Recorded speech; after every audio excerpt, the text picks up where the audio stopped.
The hour of 6 o'clock having arrived, I'll call to order the meeting of our Common Council for Tuesday, December 17th, 2024. Clerk? Yes, thank you, Your Honor. We have 12 members present in the room and 12 members voting in civic clerk. All right, very good. Thank you, Clerk. Now, please rise for the Pledge of Allegiance and remain standing for an invocation offered by Alder DeLee. I pledge allegiance to the flag of the United States of America and to the republic for which it stands, one nation, under God, indivisible, with liberty and justice for all. Alder DeLee. You can be seated for the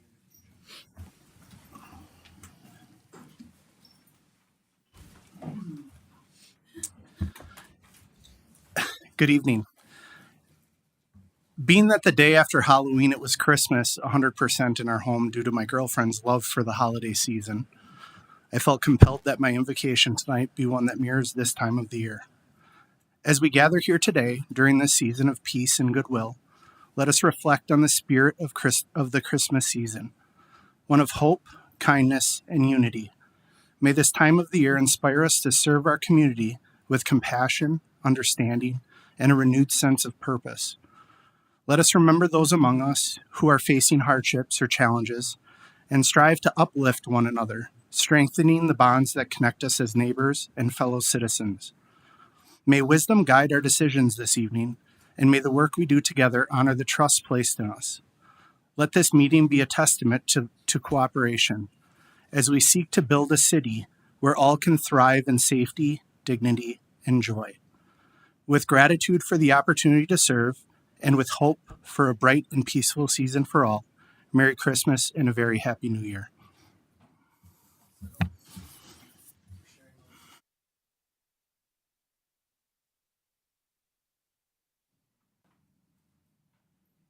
Thanks for sharing those words. Having some mic issues here. So with that, we'll move along to approval of the minutes. Motion to approve made by Alder Prophet, seconded by Alder Stevens. Any changes? Seeing none, all in favor say aye. Aye. Opposed nay. The ayes have it. The minutes are approved. Approval of the agenda. Motion to approve made by Alder DeLee, seconded by Alder Presley. Any amendments here, Alder Johnson? Mr. Wilcat? Yeah. There we go. Motion to amend and move item J after V. All right, Alder Johnson moves an amendment to place J after V. And that V is in Victor. That was seconded by Alder Galvin. Any discussion on that? Seeing none, all in favor say aye. Opposed nay. The agenda is amended. Entertain a motion to approve. Motion to approve the agenda as amended, made by Alder DeLee, seconded by Alder Eck. Any discussion here? Seeing none, all in favor say aye. Aye. Opposed nay. The ayes have it, and the agenda has been approved. Report by the mayor. First, Merry Christmas, Happy Holidays, Happy everything. Thanks to Alder Eck for planning our little holiday gathering before the meeting tonight. There was some great participation, and so really appreciated that.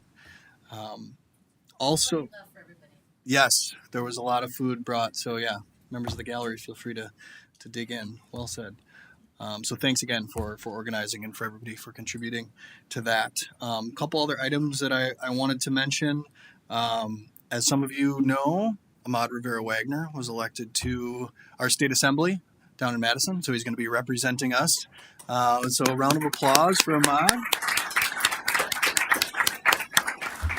But here comes the bad news. It's his last meeting with us, right? So just wanted to extend our appreciation, my personal appreciation, obviously, but also the city's appreciation for your service to this community. We're going to be losing you in this role, but we know we're going to be gaining a great advocate down in Madison. So good luck, and thanks for everything. Next, we have a resolution to advance or to essentially support the agreement that C. Rice, who is here tonight, has come to with our county administration. This has obviously been a huge city priority, community priority, harbor commission priority for literal decades. Certainly, going back to the Schmidt administration, Jaden administration, but according to former Mayor Schmidt, even as far back as Romy Dennison, who was the mayor, I think in the late 50s, early 60s, just a monumental opportunity, I think, for all of us, for our community members and residents, to see this project move forward, to see the opening up of 35 acres of our near downtown waterfront for future reuse that will be to the benefit of all of Green Bay and Brown County's residents. And in addition to that, enabling port growth and expansion at Pulliam with the construction of a new terminal up there, obviously relocating C. Rice's operations, but enabling future growth on that parcel for additional port use into the future. So big vote coming up on Wednesday, tomorrow, over at the county board. And so, of course, urging your support of our resolution tonight, and also advocacy with our friends on the county board to make sure we get across the finish line on that. Lastly, a very somber note. This has been a difficult year for the city. We've lost some really valuable employees, past employees. So Tom Roberts was a former member of our police department who tragically lost his life. Jason Mays from our water utility, just recently had a sudden heart attack within the last couple months, and we lost him. And then just last week, Tyler Kreider from our Green Bay Metro Fire Department passed away after a 3-year battle with cancer. Just wanted to express my sincere condolences to Alicia, Tyler's entire family, to all of Tyler's brothers and sisters within the Green Bay Metro Fire Department who are mourning him. There is a ceremony, a celebration of life coming up, a wake on tomorrow, Wednesday, from 4 to 8 p.m. And then on Thursday, the funeral services out at Celebration Church on Thursday morning at 10 a.m. So again, an extreme loss for us and for our fire department. We're thinking about Tyler and his entire family and all who loved him.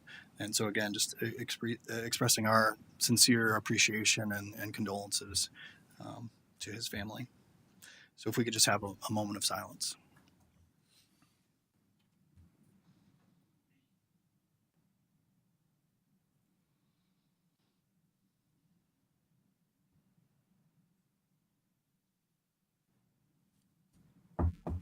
Thank you.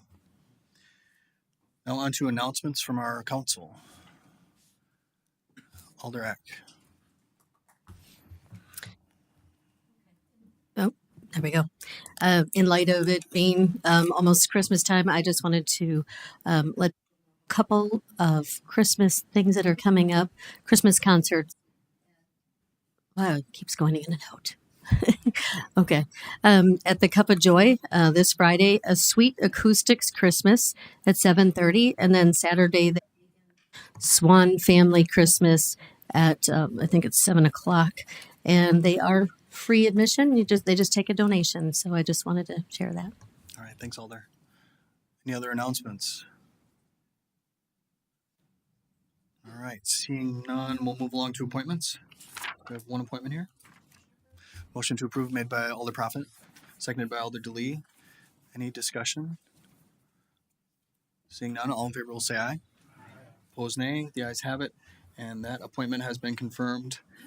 Skipping over J, on to K, ordinances, second reading for adoption.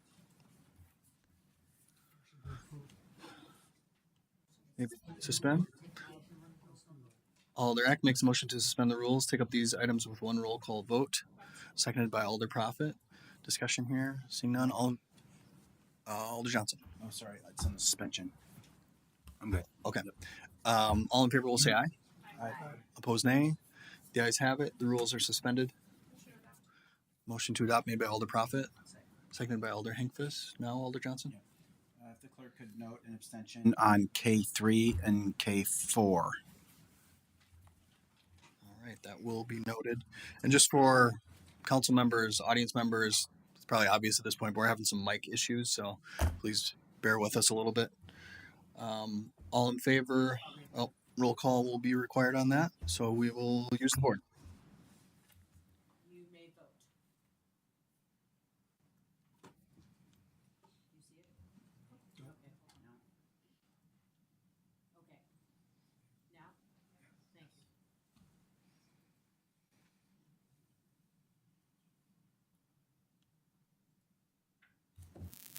right, and those are adopted unanimously.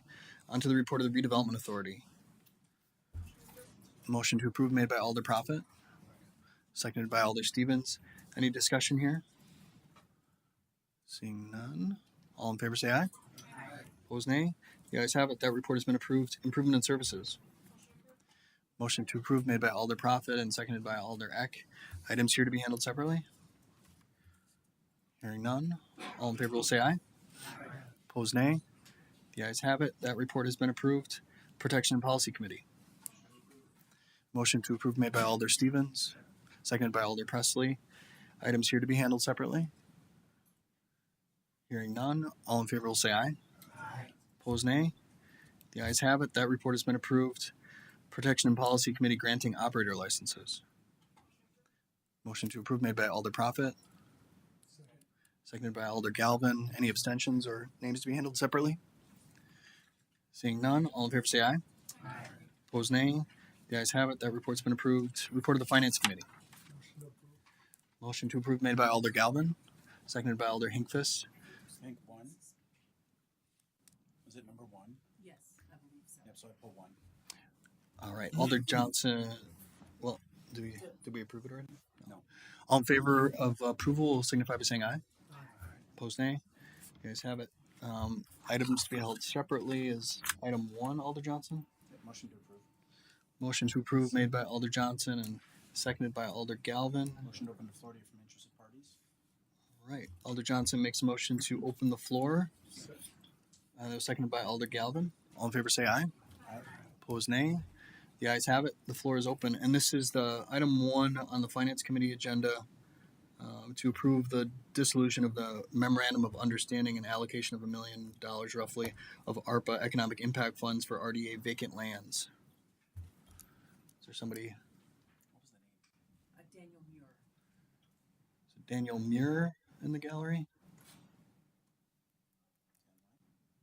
Or online?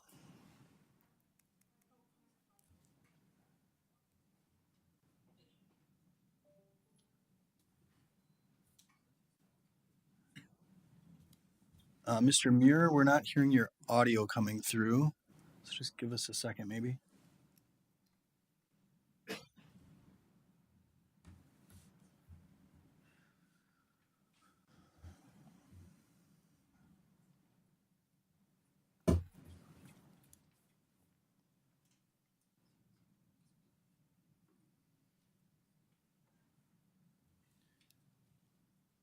Belt Avenue, Green Bay, Wisconsin. There we go. 543. Mr. Muir, if you could just start over. We just started hearing you. Okay. Good evening. City of Green Bay, known as 39-600-5458. I'm a customer, Cass County, located at 2149 Velp Avenue, Green Bay, Wisconsin, 54303. My name is Daniel Muir. This comment is an application to use my exemption in the amount of $500,000 at 39-600-5458 can adopt it on their resolutions by adoption for the benefit of its customers and my creditors, and appropriated by me on the account 90C01-2407-000171. Thank you. Okay. Any questions for our guest? All right. Alder Johnson? I'll go. Mr. Muir, I think members of council are a little confused on perhaps what you're asking. Appreciate the reading of the written statement. Could you perhaps summarize for us what it is that you are looking to do? It's part of the expenditure. Okay, and is there something in particular that you are requesting with that expenditure? Just to apply it. To be a participant in the program that we are looking to fund? That's correct. Okay. And so what we're doing tonight is we'll take a motion here to fund that program, and then I think additional details will come out about that program and how to participate in it. Perhaps staff here could capture your information, and then we can reach out to you when that is available. All right. Sounds good. Lovely. Thank you. Okay. And I believe Mr. Muir submitted his information online, so Okay. staff has some of that. Great. Motion to close the floor. Motion to close the floor has been made by Alder Johnson, seconded by Mr. Morgan. All in favor will say aye. Opposed, nay. The ayes have it. Floor is closed. I think Alder Johnson had a motion to approve already on the floor. Any further discussion?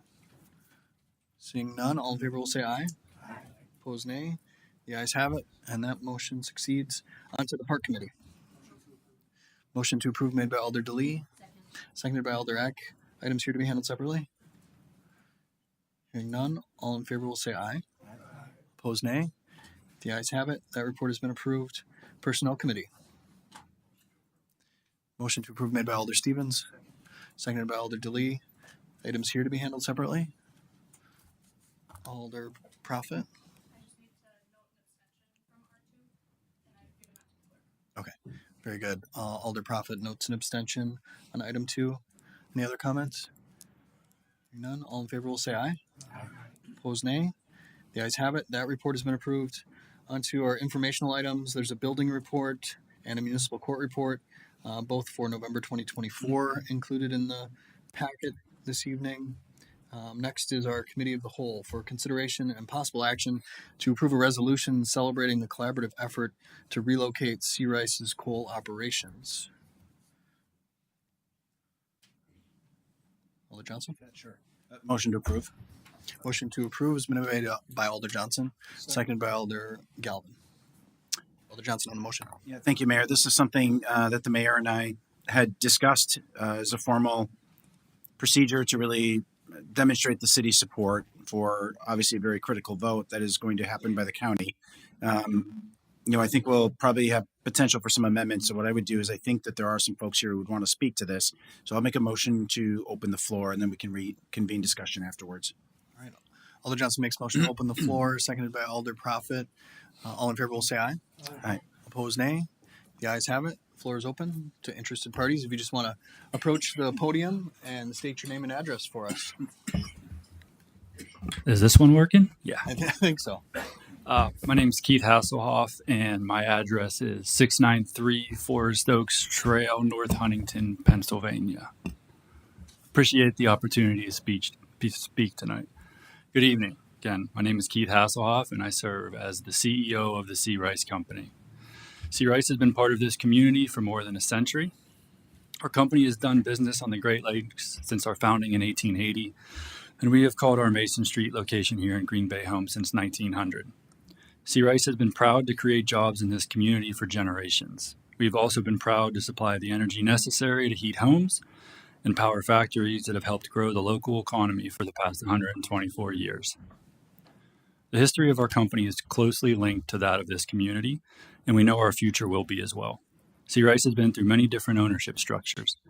At first, we were owned by a family from Sheboygan, then by a large private company, and now by a family out of Latrobe, Pennsylvania. And just recently, we are proud to call Christian Zeidmolder, a Green Bay native, the president of our company. He grew up on the east side, went to East High School, served in the Marines, and graduated from UWGB. For many years now, the community has expressed a desire to move the coal piles out of downtown Green Bay and redevelop our riverfront site off Mason Street. We understand and appreciate this goal, and since we were approached by the county and city over 2 years ago, C. Rice has been fully engaged with key stakeholders on this effort, including Mayor Gingrich, County Executive Streckenbach, and their teams. We were told it would be best for the community if we relocated to the Pulliam site, so we engaged. But from the start, we made clear we would commit to being part of the project, but we also need to be good stewards of our company and the future of our business here. Ultimately, if the lease terms we negotiated are not approved, C. Rice will continue to profitably operate from its Mason Street location. To the extent there are last minute changes to terms of this deal before the board's vote tomorrow, we would consider that a rejection of the agreement we have negotiated in good faith with the county administration over the past year. To be clear, we've offered a range of options to meet the community's request to move the coal pals. When it was announced this summer that the county did not receive the $25 million federal grant it had sought to complete the full project as originally designed, C. Rice offered a design of a smaller footprint at the Pulliam site that would allow us to move the coal pals using just the $15 million the state had granted for the project. For the smaller footprint, C. Rice put forth two offers, one similar to the lease that the county has in front of them, and the other one a purchase of the site for $3.5 million. The potential sale would provide the county with a 100% return on its investment and generate approximately $2.1 million for it to use on other projects. While the county administration has declined to pursue this option, we'd still be open to it. The county administration has preferred a lease option, which is the agreement now before them. Today, we have a window of opportunity to achieve some long-held goals. We can join together to leverage the support of state and federal grants, which were specifically awarded to achieve the long-held objective of moving the coal pals out of downtown. These resources will not be available forever. With support from the county and the city, C. Rice can reimagine and redevelop the Mason Street site, which is an exciting prospect and has the potential for job growth and economic development at this downtown waterfront location. I want to thank the county executive, Corp Counsel, Dave Hemry, as well as the mayor and his chief of staff, Ahmad Rivera Wagner, and their teams for their hard work on this effort over the last years. And I want to thank the board for their consideration tomorrow. I ask you to support this agreement, and I'd be happy to answer any questions you might have. Thank you. Thanks, Mr. Hasselhoff. Appreciate all the work on this. Questions from our council? Alder Johnson, go ahead. Thank you, Mayor. Excuse me. Mr. Hasselhoff, thanks for coming here.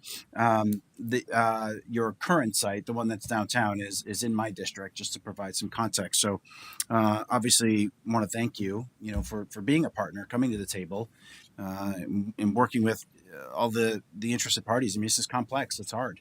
And we appreciate your willingness to engage in those difficult conversations that, quite frankly, you don't have to. And so it's meaningful to us that you're willing to do that and to be here today, all the way from Pennsylvania, you said, right? Yeah. Yeah. So just a couple questions that I have for you, just to help us kind of frame up this PUD, and obviously wanting to understand maybe the long-term use of the property downtown if the county were to approve your lease, as you've discussed. Your company, it's my understanding that your company does have experience doing mixed-use development in other communities. The larger parent company, yes. Okay, and could you, I guess, what does that mixed-use development typically look like? So the mixed-use development that we're working on one right now is actually more of like a sports facility. Okay. Have you done residential or office / commercial use, that kind of thing? No, we've not done any of that. Okay, is that something that you would be open to? Yes. Okay, and obviously the city would clearly be a very valuable partner in those types of discussions. Absolutely, yeah. Okay, and then again, it's my understanding that there would be a commitment to. I'm going to butcher the numbers, right? But it's 10 acres towards Mason, roughly 25 acres into the south. That would still be preserved for other light industrial uses that are relevant to your company operation? Yeah, from early on in this whole discussion, the discussion has always been around, we move the coal piles down to the Pulliam site. And then the northern 10 acres, we've always been discussing with the city as the possibility for mixed use development there. And then on the rest of the acreage, we're port operator. Mm-hmm. So we're going to try to do something there that has port operations at it. Though we understand that obviously more big piles is not what's wanted there, right? So we would look at other operations there. But ultimately, that's what we've been doing for a long time now. And we still have about 8 acres at that site that are unused. So it's not been easy to find additional port operations. But we also don't want to let that sit vacant, right? So we're going to try our best to do port activity or light industrial, but if that doesn't come to fruition, we've got to do something there, and we've got to make sure it gets redeveloped, because vacant land is not good for anybody. Right. And so if working with city staff, we're able to find the right developers, the right users, would you be open to maybe even expanding that 10 acres of Mm. mixed use if the money makes sense? Ultimately, yeah. I mean, we're a business. We're gonna look at all of our options and make the right decisions for us, right? Yep. Okay. And then obviously right now that site is used for bulk storage, right? Mhm. With the coal. The intent is to get that coal over to the Pulliam site. Do you have a sense of what that time frame would look like if the deal is approved? I know you're gonna just sort of spend down what's there, right? It's not an immediate thing, but do you have a sense of how long that might take? I mean, first thing that would have to happen is deals approved. Then they actually got to go out and find a contractor to do the work. Then they actually have to finish the site. I have no idea really what that time frame looks like. But as soon as the site's finished, all the permits in place, and we can actually operate our business on that site, we typically keep about a year to a year and a half of coal supply at Mason Street. So once we get that site done, all new coal comes into that site, and then we draw that down over time. So year and a half after the site is finished. Okay. Rough time frame. Yeah, and a lot of the, when I talk to other folks, a lot of times they say, 5 years is probably, minimally what we should expect, but that seems to correlate at least with what you're suggesting there. Understanding it just depends how long it takes them to build out, right? Yeah. Okay. And then as far as like future use, particularly with the light industrial part of that site, would you cease or terminate outdoor storage of bulk commodities? It's something that we've talked about, and we understand that that's kind of the whole intent of this project. Okay. Is that something that because obviously I think that's, like, to your point, a really important piece of this, and perhaps something that, at least in full transparency, some of the county board members that I've spoken to, it's kind of a piece that they're hung up on a little bit. Obviously, I think if there's a way for us to have that commitment, I think that would go a long way to helping get this deal done. I think everybody knows from the beginning, like, if we're moving the coal piles to Pulliam, it doesn't make any sense to bring in another bulk commodity down there. Right. Okay. Thank you. And then when you think about, and this will probably concern us a lot less in more of the county, but when you think about the future of coal, everybody speculates, right, that coal's a dwindling commodity, but I would presume that if that happens, then you would just replace it with a different commodity that you would ship. Yeah, and that's one thing too that I guess a lot of people don't really understand is coal's about a third of our business, right? So we actually are into other commodities. All of our other companies at our parent company are into different commodities as well. We personally think that coal will be around for the foreseeable future, and the customers that we have right now have no intentions of going away from coal anytime soon based off of discussions with them. So kind of the inventory we have now, I don't think it will go anywhere for a while. But of course, yeah, I mean, we're vacant land, right? If the coal goes away, vacant land, we got to find something to do with it. But bulk commodity movement is largely based upon the manufacturing around that area. So as manufacturing grows here, you probably need more bulk commodities, and we can go after different products. Okay, great. And then, we talked a little bit, from a zoning perspective. I think, the city obviously would want to rezone. Will have to actually in order to allow the mixed use and then the continued light industrial. It would seem to me obviously a planned unit development or PUD would probably make the most sense, right, where both parties can mutually agree to the uses that would occur on that site. Is that something that you would be willing to engage in that discussion? We would be willing to engage. I still have a lot of learning on that side of things to like commit to anything though. So definitely. And obviously, again, if we have to rezone to do the mixed use development, I think that's something on the table. Sure. Okay. And then, I just kind of real quickly wanted to, I think, this is probably many years ago, there was discussion or talk that the county was going to purchase the Pulliam plant site. The city would purchase the downtown site. Is there any interest on your part to sell the property that's downtown? There's no interest to sell. Okay. And I can appreciate that, and I understand why. I just, wouldn't be doing my diligence if I didn't ask. Absolutely. Understood. So, okay. And so just two more things. One is I see one of our Brown County supervisors is here. I do want to acknowledge Supervisor Lefebvre, who actually used to be a member of this body. And Supervisor Lefebvre would certainly urge you and your colleagues to get this done. This is something that has been out here for a long time, and I appreciate you being here tonight. And then, and I appreciate the comments. It's been a year you've been negotiating, and in the deal that was put in front of the county is something that you've agreed to, and obviously, boy, negotiating by committee is really difficult. And the only thing that I would not only urge you, but obviously I've urged county board supervisors as well, right, to just be open-minded about changes that might be necessary to ultimately get the deal done. And while understanding you're not going to do anything that isn't in the best interest of your business, I'm not asking that, right, but just keeping an open line of communication, obviously, I think the community would greatly appreciate that from both entities as you continue to negotiate the final terms. So thank you. Okay, Yep. thanks. And if you want to respond to that, sorry. Yeah.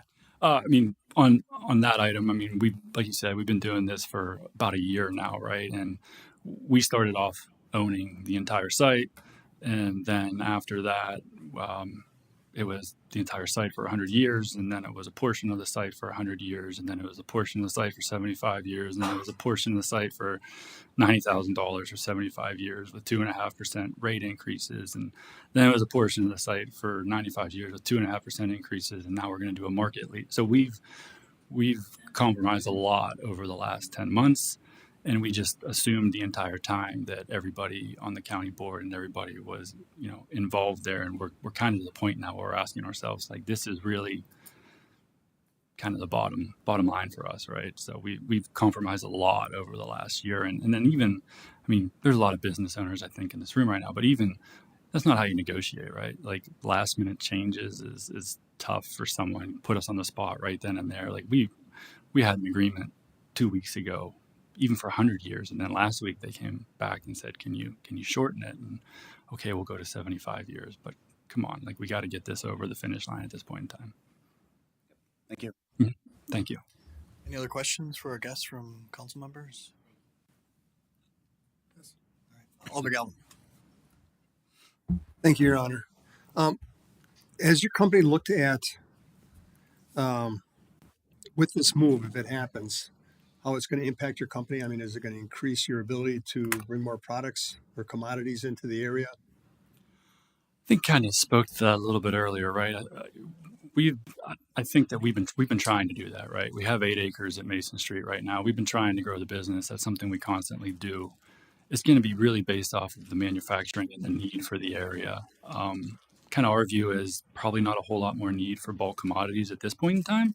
But if other manufacturing comes in, then there's the possibility to grow and do different commodities. Now, we have some things we're working on right now that might grow a couple new products, but they're not huge deals by any means. So, Okay. And I mean, I'm intimately familiar with your coal fields, having run around there as a young man 50 years ago, but my mother and father weren't very happy about that. But when you talk about when I talk about it, does your being at the mouth of the river, does that make it easier for you to bring commodities in and out?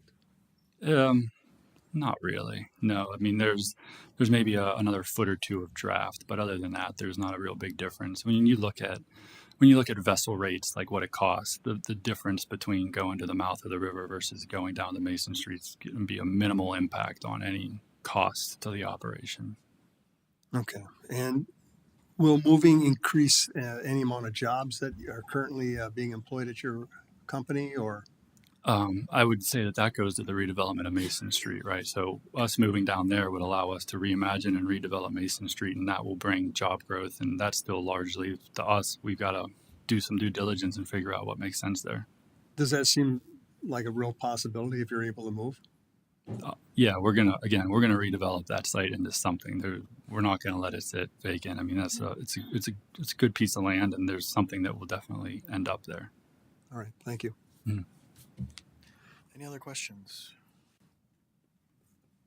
All right. Thanks so much again for all the work and for being here tonight. Yeah, thank you. Appreciate it. All right. Entertain a motion to close the floor. Motion to close the floor made by Alder Eck, seconded by Alder Hinkfist. All in favor will say aye. Opposed, nay. The ayes have it. Floor is closed. Alder Johnson. Thank you, Mayor. And again, thanks obviously to our guests here.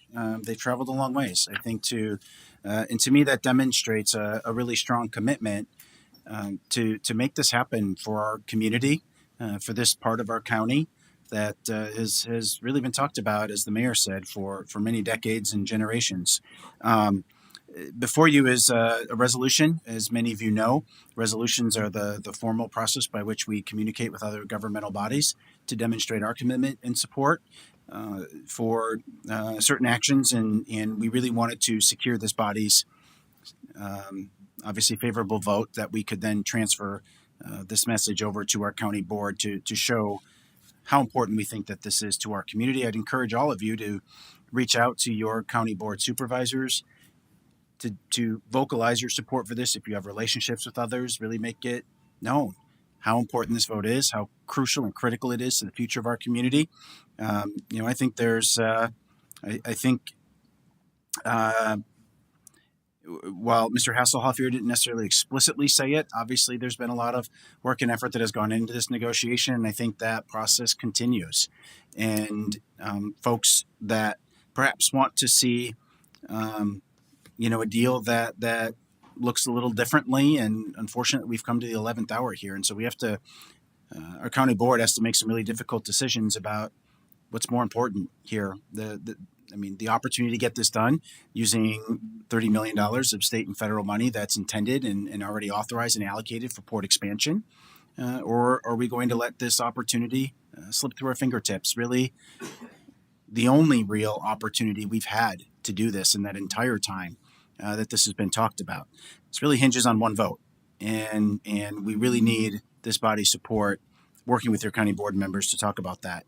One thing, as I mentioned, that as we've talked with, as I've talked, I guess, with certain county board members, there's, some of them have different concerns and needs and wants in different areas, and I hope that leadership can kind of bring them together. It's important that we all understand that because of their body's rules, and this is being a financial decision outside of the budget, it does require a 2/3 vote. So we need 18 members of county board to support this, and that's hard. And I hope that we can encourage them to see the wisdom and the vision of what this site could look like long term and into the future. This is about the kind of community we want to be, not the kind of community we were 100 years ago when this use was established. And you think about the dense residential development that has occurred in that area. It's just different, right? And this belongs in an area where there are other industrial uses. And if you go to the mouth of the river where the Pulliam plant site sits right now on the west side, there's nothing but industrial use out there. This makes all the sense in the world. The funding is there to build out the terminal, and there's still the ability for the county to add a second terminal if they can continue to raise the funding that closes that gap. So this deal could actually expand their port operations. And that's kind of the big message that I've really tried to hit home with a lot of folks is this isn't necessarily about moving coal piles. It's about port expansion. And it gives the county a lot of advantages in the ability to increase the amount of tonnage that comes through our community. This can be a win-win, but more importantly, because this deal was that the county would take ownership of that site, the city would manage the downtown site and make sure that that's developed appropriately. This is about honor, and this is about recognizing that we each had a role to play in this, and we knew that we knew that neither one of us could assume both responsibilities. And so I really hope that the county seizes the opportunity to do something. I just don't want anyone to ever be remembered for something they didn't do. I think this is a real opportunity for them to be known for something that they did do that will be remembered for decades. There is one modification, however, I would like to make to the resolution. So I would offer this as an amendment. It could probably be placed anywhere within the whereases. And this is really intended to maybe pacify a couple of county board supervisors in their concerns around the future use of that site. So I would make a motion to amend to add, whereas C. Rice publicly acknowledged at the City of Green Bay's December 17th, 2024 Common Council meeting that future uses will not include bulk commodity storage, and a willingness to negotiate a PUD with terms mutually agreeable to both parties. Is there a second for that motion? Seconded by Alder DeLee, made by Alder Johnson. Any further comments or discussion on that motion, that amendment? Seeing none, all in favor will say aye. Aye. Opposed, nay. The ayes have it. The resolution is amended. And And then we'll wait for the vote once we get to resolutions. I think we still have to do it as committee of the whole. Make a motion as. I don't know if anybody else wants to speak, but Any other comments from our alders? Alder Weary, go ahead. Thank you, Mr. Mayor. And thank you, President Johnson, for putting this together. It's so important. And thank I want to you. give the mayor credit. Well, that was That was next. collaborative effort, yeah. Well, and that was next. Thank you, Mayor Gendrick, and your staff for working on this. I was elected 2002 when this was discussed way back then, and I've experienced firsthand the peaks and the valleys of we're almost there. I think we've got something. No, it's not. So it went in the back burner for years, and then kind of reignited again, and then went in the back burner. And it's something people talk about, and they've grown so used to being disappointed that they just think it'll never get done. But it's more than just moving the coal piles, as you stated. It's about expanding our port and redeveloping downtown. And it sounds like we have a willing helper here to have a better vision of what we want. So I know I've been on the phone and will be on the phone with the people who are the supervisors from my district, Supervisor Vanderleest and Evans and Borchardt. So I hope we get unanimous support from our people here in the city, and I hope the council does as well. I will ask for a board vote on this so we can show our support, I hope. Thanks. Thanks, Alder. Other comments? Alder Galvin? Thank you, Mayor. Grew up down by the river until just recently. My constituency ran right up to the river. The complaints I had for years about coal dust and the stories you read about back in the 50s with the coal residue coming out of chimneys and that. The fun people have made up the coal piles. You know, the guy skiing down the hill on a pile of coal that was, spread throughout the city. But like you said, Alder Weary, this goes beyond just the coal piles. This is an opportunity. It's an opportunity for Green Bay and Brown County to grow jobs, grow a tax base, and grow opportunities. Listening to the gentleman representing the company, his company sounds like they're committed to doing the same thing. And at the same time, I appreciate that they want to make sure that their company stays viable. And I just hope that in the negotiation, the other side's willing to listen to what they're asking for and try to find some place in the middle where they can meet and satisfy everybody. But this is an opportunity that we're not going to see again for a very, very long time. As long as I live, I'll bet. If we miss this, we're going to be stuck with it for a long time.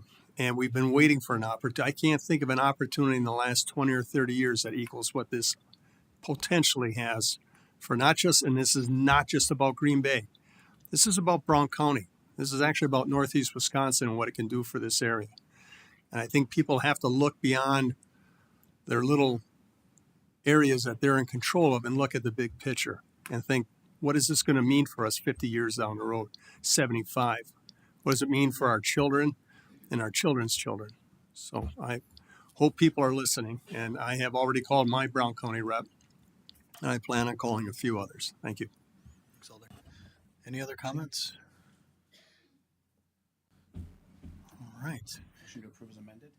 Alder Johnson makes a motion to approve that item as amended, seconded by Alder Galvin. All in favor will say aye. Do you want to do the board on the resolution? Yeah. Do you want to do it on the resolution? We'll do it. This is the agenda item. Yeah, we'll do a roll call on the resolution for sure. All in favor will say aye. Aye. Opposed, nay. The ayes have it. And that item from Committee of the Whole was approved. Next, we are on to resolutions.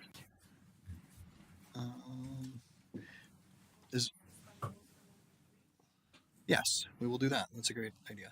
Alder Profit makes a motion to suspend the rules for items 1 through 3. Take them up with one roll call vote. Is there a second for that? Seconded by Alder Hinkfist. All in favor will say aye. Opposed, nay. The ayes have it. The rules are suspended. Motion to adopt items 1 through 3 made by Alder Profit, seconded by Alder DeLee, and we will use the board. Yeah.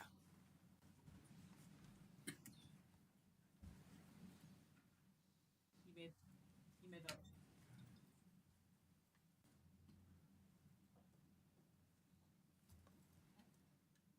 All right. Those resolutions are adopted unanimously. On to resolution 4. Alder Profit makes a motion to approve as amended from our actions in T1, seconded by Alder Johnson. Any final discussion? Seeing none, we'll use the board.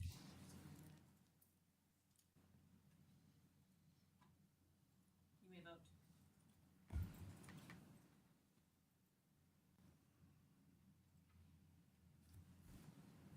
All right, unanimous adoption on that resolution. As others have said, I'll certainly be doing everything I can in the next 24 hours to relay the message that's been shown here tonight at our Common Council, and would ask all of you to do the same. So thanks so much for your deliberation on that and your support of this initiative. With that, ordinance's first reading. Motion to suspend the rules made by Alder Profit, seconded by Alder Eck. All in favor will say aye. Opposed, nay. The ayes have it. The rules are suspended. Motion to advance made by Alder Profit, seconded by Alder DeLee. Any discussion? Seeing none, all in favor say aye. Opposed, nay. The ayes have it. Those ordinances are advanced to a second and final reading. Now, because of the agenda being amended, we are back to item J, which is a quasi-judicial hearing on revocation of massage establishment license granted to Luck Wexy Therapy LLC at 989 West Mason Street. Attorney Bungert. Yes, thank you, Mayor. To refresh everyone's memory, this is a quasi-judicial hearing. We did just go through the conflicts portion of our hearing process. So at that point, nobody did have any conflicts to disclose. I just wanted to confirm that that has not changed for any of our council members. So to confirm that again, that you do not have any interest or conflict in this matter, and that you haven't received any communication from any person or party about this matter. Seeing none, okay, we can proceed further. So the respondent, Luck Wexy LLC, was served with a summons and complaint. They did appear in person at our last meeting, and I believe the respondent is present. And we also do have an interpreter for our respondent to aid in tonight's proceedings as well. So the procedure for tonight will be as follows. A decision will be made based upon the testimony and the Green Bay Municipal Code. At this time, the petitioner's complaint, which is the city's complaint, has been made part of the record and is in your packets and will be presented by Assistant City Attorney Rachel Mays on behalf of the city. The respondent has not provided any evidence ahead of today's proceedings, but will be allowed to provide evidence and testimony under oath this evening. The council will hear from both parties before issuing its decision on the matter. Both sides will have 10 minutes to present their testimony and evidence, and then an additional 5 minutes for rebuttals, beginning with Attorney Mays for the city, followed by the respondent. And each speaker will be sworn in before speaking. The evidence needs to be credible, relevant, and probative. Throughout the process, the members of council may ask questions of any speaker. Speakers are reminded to answer the questions asked and not engage in debate with the council. As a reminder, the council members may not testify or present their opinions or statements. Following the arguments, the council will deliberate and make motions as appropriate. The council can either announce its decision tonight or take the matter under advisement and have a decision at the next council meeting. The council will make findings of fact and conclusions of law based upon the record before it. Once those are adopted by council, copies of the same will be provided to the parties. So before getting to the arguments, I do want to just verify whether we do have an attorney or counsel present for representing the respondent, or whether the respondent will proceed representing themselves. Sure. Hi everyone, good evening. I try to hire a lawyer because the lawyers in this case no one need to come to talk about. So I have an interpreter in here, so can help me. I answer all the questions, and this girl answer the questions. So I'm her personal interpreter. My name is Lindsay Roque. Okay. Yes, so I will be helping these two ladies tonight as well. Sure. I came here prior not knowing that you guys have an interpreter already. So Right. Yes. Yeah. Yes. Thank you. No. So we'll need to proceed with the interpreter that we secured, for purposes of fairness, and to ensure that the record is appropriate. So if you're proceeding with yourselves, I just wanted to verify how we're going about this, because it may change how we're moving forward. Okay. So at this point, I think we can proceed with Attorney Mays presenting first, and then after she presents, we'll be able to have the respondents present their testimony and their evidence. You want to start with my name and address as well? Actually, we're gonna start with the Assistant City Attorney. Okay. So the city will present first, and then you'll have 10 minutes to present. Okay. All right. Thank you. So we can proceed with Attorney Mays. Yes.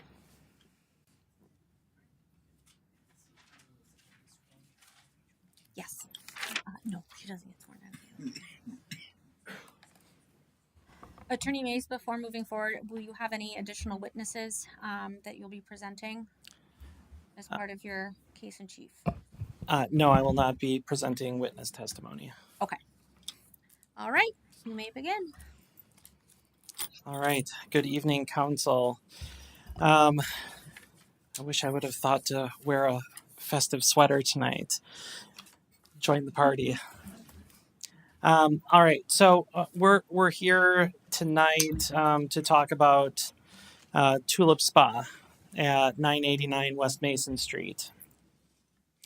The parcel is owned and operated. Well, it's owned by Laura Garden LLC, with a primary agent of that LLC being Zyphilion.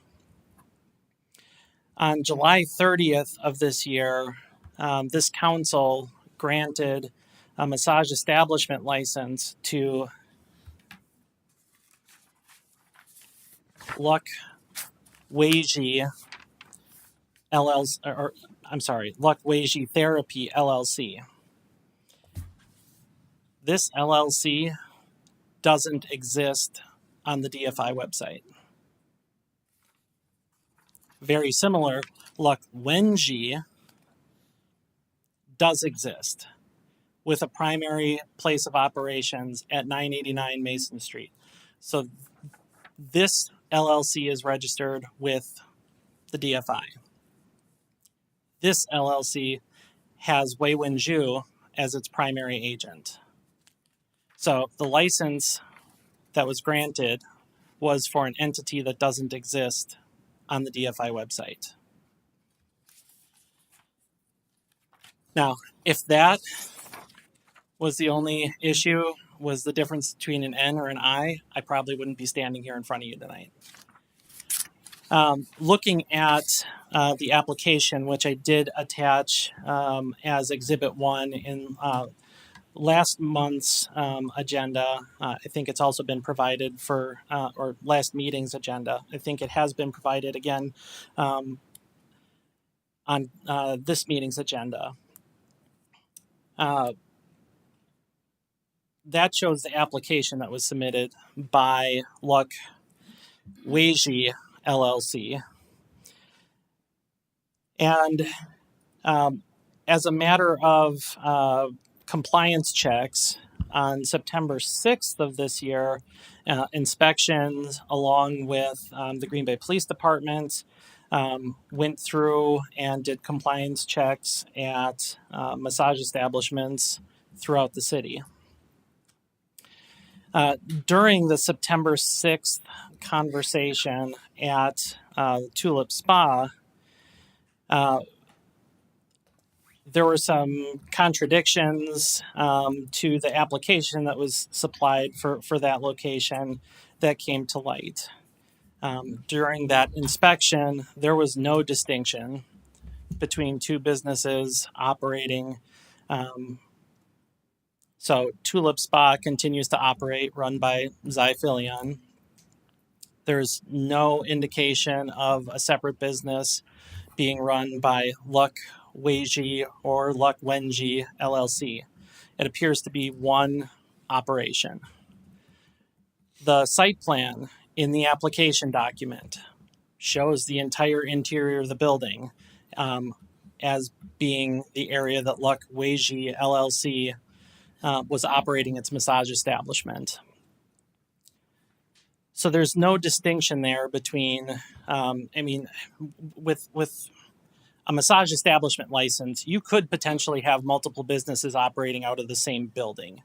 Kind of like with a hair salon, you could have different bays, you could have different chairs. You could potentially have multiple businesses operating in the same space.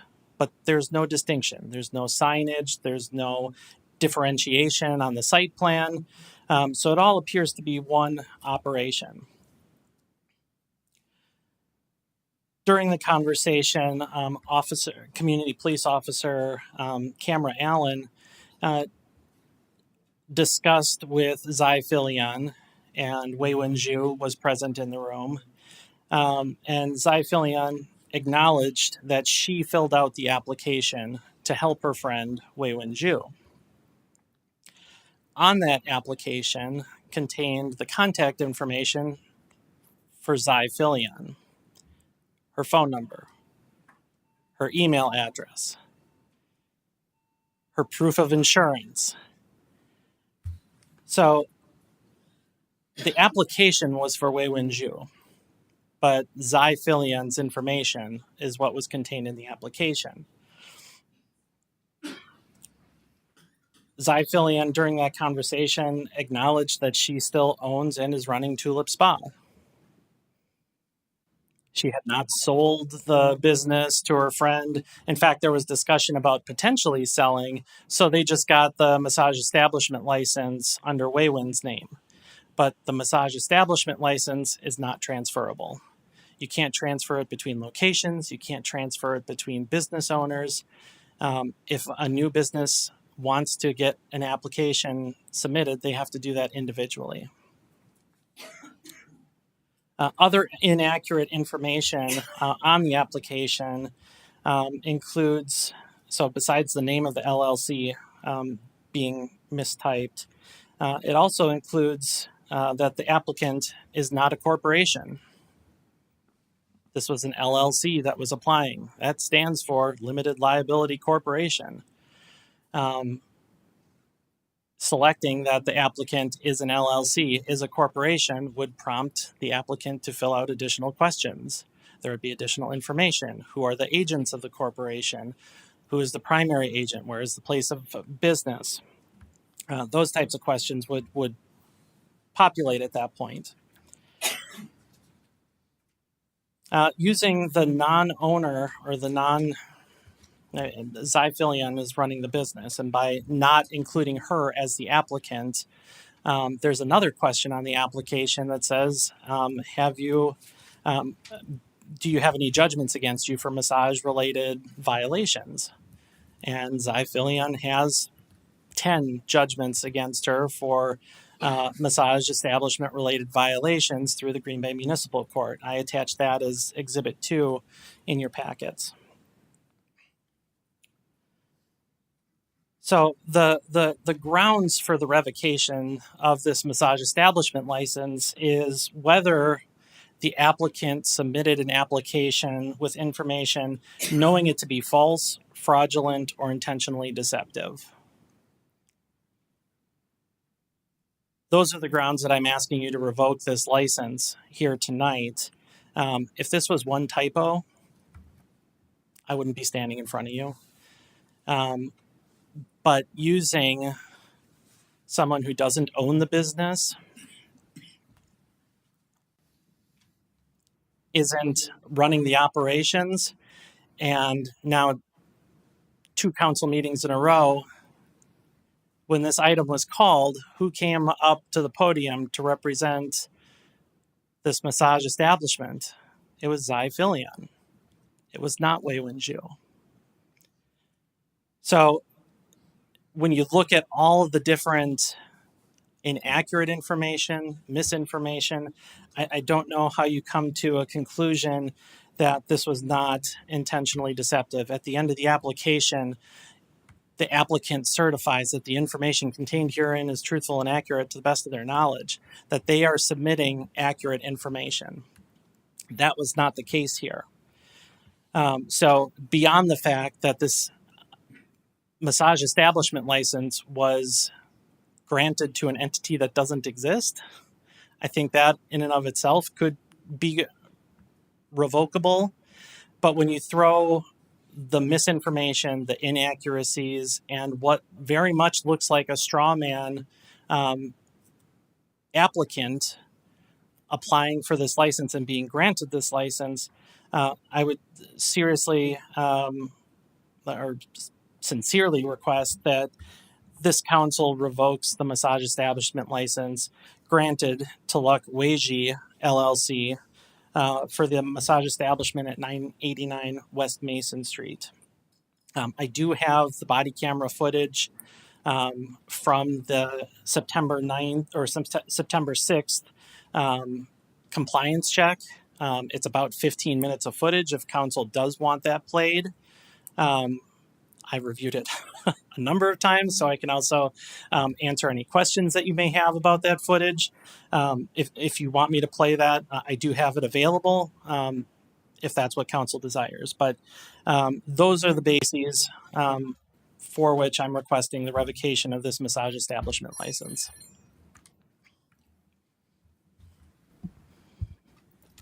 At this point, council may ask questions if you have any. Alderek. Okay, and I would be interested in seeing some of it, but I'm wondering, are you able to recap what you would like us to see in the video? So I hit some of the highlights with my presentation. So during the conversation, Zyphilion does admit to Officer Allen that she filled out the application for Luck Weiji LLC, that her friend doesn't speak English very well, so she helped her friend fill out the application. That doesn't answer why Laura Garden LLC's proof of insurance was submitted, or why Zyphilion's contact information was provided. And even after this compliance check back on September 6th, there have been no modifications to the paperwork at the clerk's office. There have been no corrections to the application. So there have been no efforts to correct the record, so to speak. During that conversation, Officer Allen does go back and forth explaining that there are what appear to be two businesses operating in the same space. One has a massage establishment license, one does not. Luck Weiji LLC has a massage establishment license. Tulip Spa or Laura Garden LLC does not. There was discussion about is either Wei Wenju or Zyphilion an employee of the other one? The clear responses are that Wei Wenju is not an employee of Tulip Spa. Zyphilion is not an employee of Luck Weiji LLC. So it does appear that there are two, or what are intended to be two different business operations, and Tulip Spa had not been sold to Wei Wenju at that time. And this was months after the massage establishment license had been granted by the council. So it was discussion of what's going on, who filled out what information, is the information accurate, and it's 15 minutes of Officer Allen and Zyphilion having that exchange. Wei Wenju is present, but she doesn't say anything during the 15-minute conversation. Okay, thank you. And then I'm noticing, there's a list of citations and inspection violations, and I think in the packet, the last one is May 23rd of 2023. Have there been more since then? It does appear that there is a pending citation that is active in the municipal court. It has not had an initial appearance yet, so I don't know the details of that violation. Okay, thank you. Any other questions? Alder Johnson. Thank you, Attorney Mays.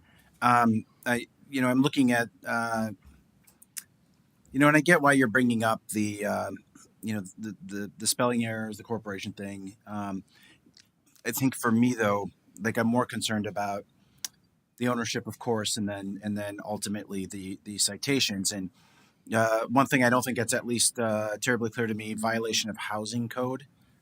Can you tell us what that is? Yeah. So when there is a zoning violation, use violation, that is typically cited by the inspections department. So situations where someone is sleeping in a commercial space. I can think of one of the fact patterns in particular. Cy Fillion had run home allegedly to get breakfast. She had a friend in from out of town who had reportedly been at the casino overnight and came over to the Tulip Spa and took a nap. And while the business was open, with no other employees on site, inspection came in, and there was a non-employee, non-licensed therapist sleeping in a room that was set up as living quarters, not as a massage room. So broadly speaking, though, the violation of the housing code would be something along those lines. Correct. Basically, you have something that's in commercial use, it's a non-commercial use. Okay. And it appears at least all of these citations have been paid. Yes, that's Okay. correct. And then I see, way down, right, 2016 violation of zoning code. Is that basically the same thing as the housing code? Yes. Okay. Is there, it seems odd to me that somebody could have this many violations of operating without a license. Is that, really tied back to state law prior to the enactment of our local ordinance? Or at what point does this kind of, tip into a category where, we would file an injunction, or we would, it falls into almost like a criminal case, right? So I'm just trying to understand, broadly speaking, right? Can somebody just keep doing this and keep getting citations, keep paying them, and then the cycle just keeps going and going and going? Or is there another mechanism to address this? Yes, it can continuously happen. That's one of the reasons why it was important to get a massage establishment license to regulate the business operations, so that it wasn't just looking at whether there was a licensed therapist on premises. And that was pretty much the extent of the massage or body work that was happening. There are other steps that can be taken. Referrals can be made to Department of Safety and Professional Services regarding licenses for individual therapists. Zy Fillion's license was suspended for a while. To the best of my knowledge, it's reinstated at this time. But there are other state consequences that are a potential. But one of the purposes of the massage establishment license was to gather information, know who's running the businesses, so that we can catch some of these red flags rather than having an establishment operational for 6 to 9 months before we are aware that the same people are repeatedly offending and have a track record of offenses, rather than having information in an application that has been verified or that has been certified by the applicant as being true and accurate. And when somebody is given a citation for a violation, particularly now that we do have that permit requirement, are they given directions on how to be in compliance? I mean, I'm sure one could presume that that's inherent in the application, but when we give somebody a citation and somebody pays it, is there any additional education, with that organization to make sure that this isn't a repeated pattern? I'm not sure what additional conversation, to the best of my knowledge, there's no like educational programming or literature that's being handed out at the clerk's office. If there's a violation, certainly during the court process, if there's a contested citation, I'm explaining what the allegation is as part of my prosecution of the citation. This is the rule. This is the evidence I have that you violated that rule. And we have that discussion. So they are told at that time that they need to get a license. Correct. Okay. Yeah, and that's really what I was looking for. Yep. Okay. Thank you. Thanks, Alder. Alder Prophet. I know this is a new ordinance, so a lot of us are learning, but it's my understanding, and if you could just correct me if I'm wrong, multiple LLCs could be operating and performing massage at the same address, but they would need to do their own application, right? So say if there's multiple LLCs, like it seems like there are operating here, both of them should have gotten the massage establishment, even though it's the license, even though it's the same address. Is that correct?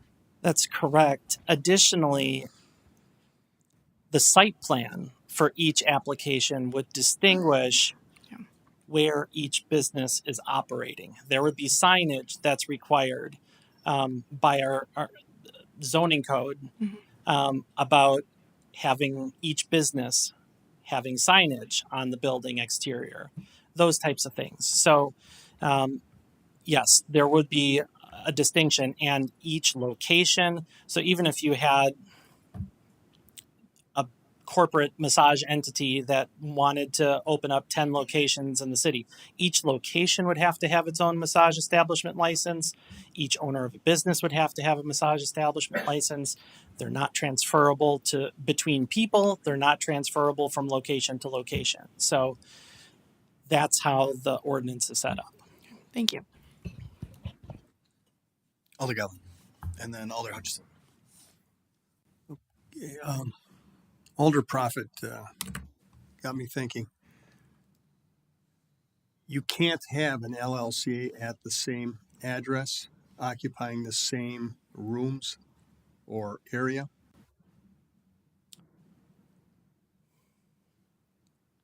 So the site plan would have to differentiate which LLC is operating where. I don't think that the ordinance would allow for overlapping of spaces. But that's something that, I mean, the ordinance is new. I haven't had that fact pattern or that question posed to me before. But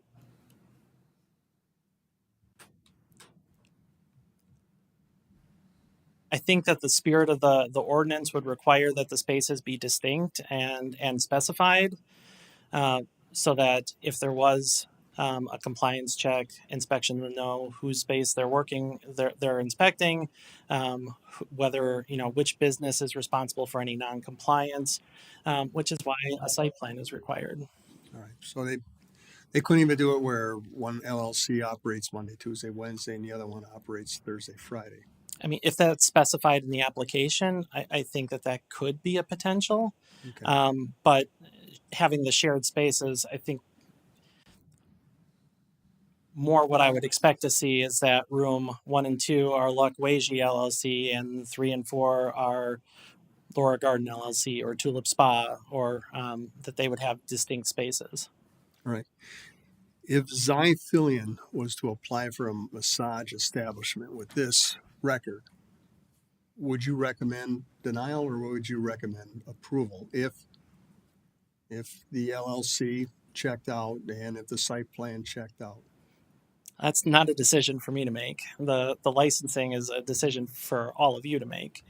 So it would go through the same process in front of committee, recommendation from committee. We'd hear from what the nature of the violations were, if that's what was inquired. But I do think that having 10 massage establishment related violations is definitely a red flag if someone were to apply with that kind of history. Well, we do get recommendations, say, from the PD on liquor license. Yep. And they recommend denial. So would the city recommend denial based on this, or? I can't speak to a hypothetical application, but I think that these are violations that substantially relate to the type of business that this is. So I think that they're very relevant information that show a disregard for the rules as they exist. Either a disregard, a misunderstanding, carelessness. I mean, however you want to frame it, it shows that there's a repeat history of violation. Right. If another person was applying for the license, they had the LLC, the property was in their name, but Zyphilion, do they have to list employees, other massage therapists that work there? Yes, employee logs are required under the ordinance, which is why this application seems either deceptive or at least false or inaccurate. The agents of the LLC do need to be listed. Employee logs do need to be maintained. And during this conversation, during this compliance check back in September, which prompted me to draft the complaint, it was clear that Wei Wenju was not an employee of Zyphilion. Zyphilion was not an employee of Wei Wenju. Right. If Zyphilion was an employee of that other person, you would still have the same concerns? I would, but at least then it would be disclosed, and that's something that could be considered by the committee when the application comes through. It was not disclosed, which is why it leads me to believe that this was intentionally deceptive. All right. So is this something like with gun sales? You have straw sales where someone buys a gun under their name, but then sells it to a person who cannot possibly buy that gun? Well, I mean, the straw man theory can be applied in a lot of different contexts. So I'm not going to pretend that a massage establishment license has, the same rules or requirements as a gun purchase. They're apples and oranges. But yes, it's using someone who doesn't own the business to apply for a permit or a license, who's not in charge of operations, who doesn't own the building, doesn't own the business, and they're getting the massage establishment license, but there's no distinction here. It's still one operation that is continuing to run as it had before the application, after the application, after non-compliance had been pointed out. There have been no changes or modifications to this application since September 6th, since the complaint was served on them, since council 2 weeks ago, when I explained these are the bases for, I told Zyphilion, these are the bases that I'm looking at the revocation. This information is inaccurate. This information is inaccurate. So even if there are promises or assurances that, we'll correct this information, that hasn't happened to date. And there have been several different points in time where notice of the inaccuracies have been pointed out. All right. So your opinion is they were purposely deceitful in filling out these applications as to how they were going to run this business. I do believe that, which is why those are the grounds that I'm basing this revocation on, was that they submitted the application knowing it to be false, fraudulent, or intentionally deceptive. And you think it was to cover up for the past criminal conduct of Zyphilion? Not criminal, but sorry. They're municipal violations, but yes, a disregard, lack of understanding of the rules and regulations, and repeat violations with massage establishment related violations. All right, thank you. Thanks, Alder Hutchison. Thank you. Thank you, Attorney Mays, for your work in this regard. One thing, and we're learning, this is a new process. We're bumping into this in our Protection and Policy Committee. We have to go over things and figure things out, as we go. But one thing is clear, the application cannot contain any falsehoods. Okay. That's clear. Absolutely clear. And to break this down so I can understand it. Item 7 in our complaint has two very clear things. One, that the business is not on the LLC list. It's not on the LLC list. So that is one problem that was filled in on the application. And then the insurance wasn't applicable to that business. That's two things that were not correct on the application. This is simply the application.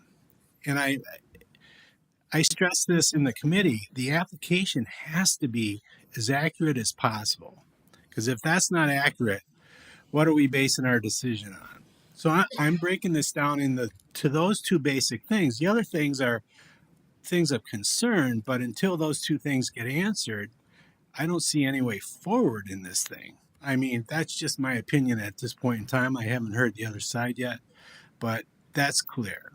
And I think you made it clear. So thank you. Thank you. And from a staff perspective, we are refining and honing the application to make it as user-friendly and accurate as possible. So we've had ongoing discussions between myself, the clerk's office, the police department to make sure that this is a user-friendly document and try to avoid any challenges that an applicant may face while still gathering the information that we need. Any other question? Alder for a second time. Can I make a request to watch some of the video? I believe so. We're ready for that?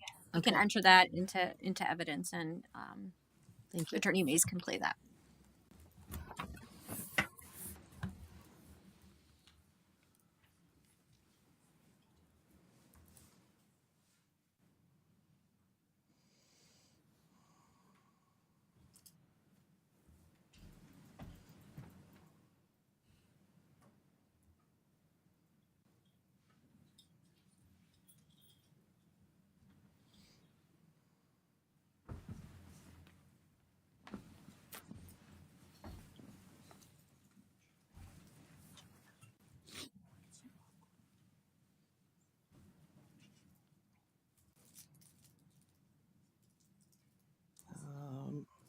Let me try to figure out why the volume's not working.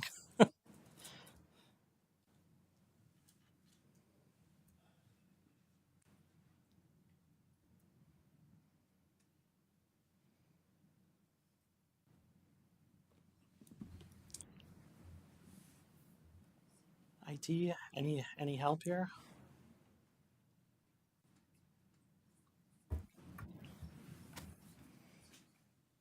So we got the volume up here, volume's off on.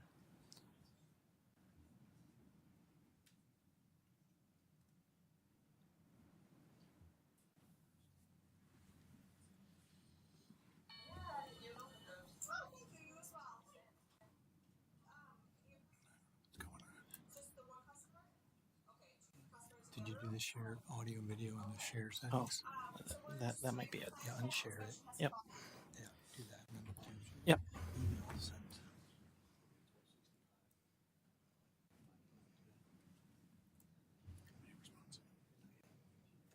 I don't think.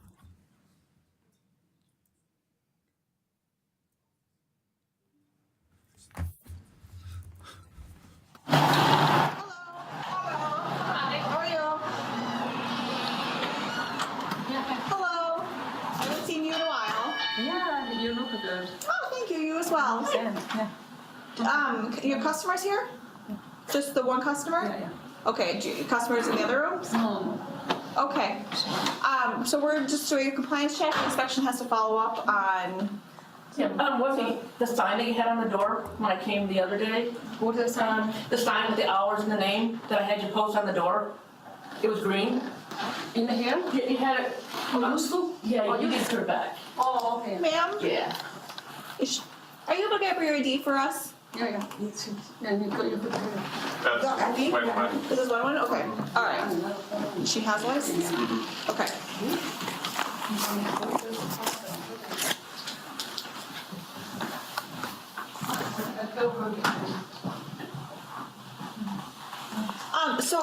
So I saw that the license is under a new business name.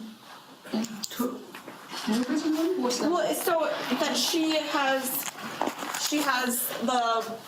has a license under this business, right? Yeah, and that's you, correct? Yeah. Okay, thank you. And then this is your business? Yeah. And this is your business, right? Yeah. That's her business. So, are you employed by her then? She wanted rent for here, so I want to just let her. I help her some. You help her? Yeah, some. Yeah, because I want to rent this building for her. I wanted to rent for her. Okay. So that's why I changed her name. So Tulip Spa no longer exists? No, it's still yes. Okay. So why don't you have a license through the city? Why don't you have a license for Tulip Spa? So she has a license, but you also need to have a license. Oh yeah, she said she wanted to buy my business. I just want to keep running. Then we see how it works if I can sell for her. Thank you. Okay, but she's operating under one business, and you're operating Tulip Spa. So she's trying out her own business to see if it's going to work and stuff. Yeah. But you didn't get a license with the city for Tulip Spa. Just Tulip Spa. It's Tulip Spa. It's not Tulip Spa. This is under a different name. That's because I use this just for only can use one. We're up and running if you need. That's the same. Yeah, sure. What's the name that it's under? That's the same. This is Tulip Spa because application before is a Tulip Spa because how can I say filling up application with writing the stuff. I forgot to put on that Tulip Spa. I use this. I think you tell me before I want to go change. I went to city. I said want to change. I don't know if she went to the clerk's office and did it, but I noticed that the name on the application was not Tulip Spa. Yeah, so that's what it is. So she applied under a different business name with her information, but your contact information. But you can have multiple businesses at one location, but you can't be running Tulip Spa and she's running a business without Tulip Spa having a license. Both of you need to have a license to run the spa out of this location. Each spa need one license, right? Yes. That's why it's the one. She has her own business at this location. She's listed as the owner, but you're the owner of Tulip Spa. Oh, because I wanted to. She wanted to buy my business. She said, okay, so if you want to buy it. Hello. Yeah, I have something. Yeah. Talk to you later, okay? Pardon? I'll talk to you later. Oh, okay. Thank you for coming for private one.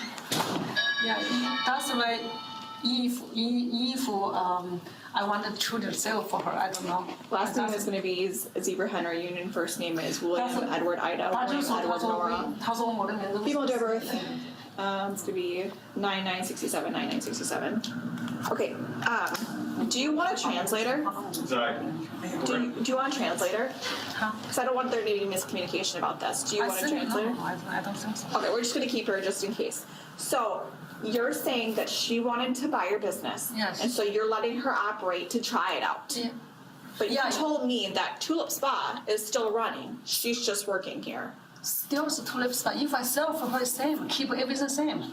But she did not register under Tulip Spa 5N1. She registered under a different business name. Oh, that is big. Okay. 10-4. If it is Tulip Spa not change, so we don't change. So I just tell her if I want to rent for her, if I want to sell for her,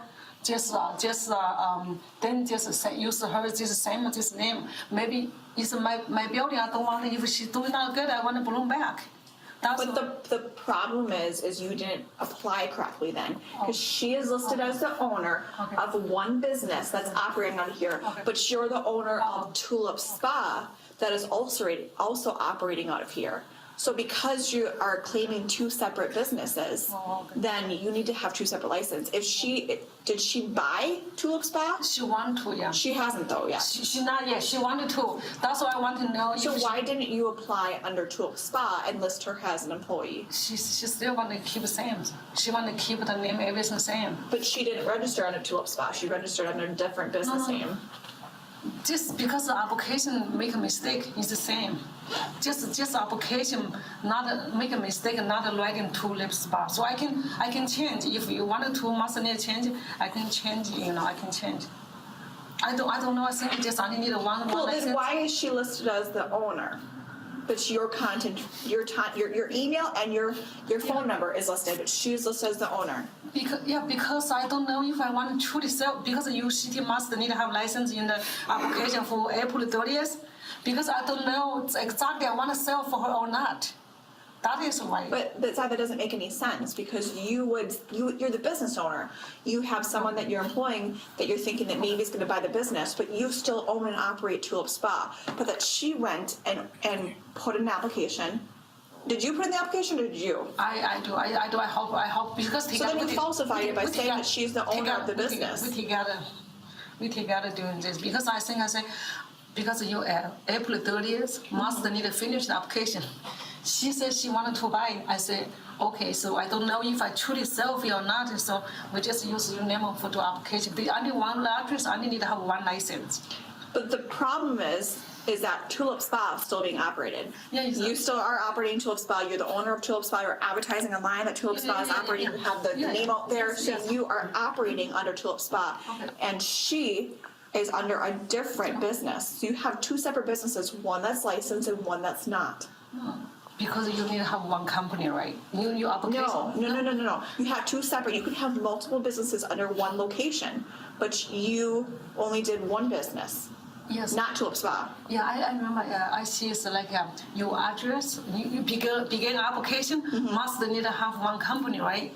Need a company name, because my company name is LLC, Lola Gata LLC, because my Lola Gata LLC is because I have more building and the summer restaurant together, so I don't want to use my LLC. I just because your application need LLC, right? I see the application must need to have LLC. That's why I need to create a LLC, use her name and use here. So if you want to change it, fine. I can change everything, but I don't know, because you only need one license, and you must. It's not one license. You need a license per business. It's massage establishment. She registered under a different business, and you're operating Tulip Spa. So the information that if you're operating under Tulip Spa. Okay, I understand now. Okay, so I can change. I know you mean it. So because I just think because your application before you need to have one name is you have LLC like a company, and you buy mail your insurance.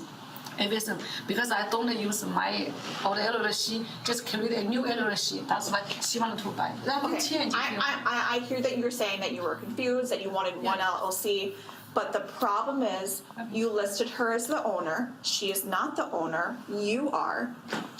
And then you put your contact information. You put it under a different name. So she's listed as whatever name.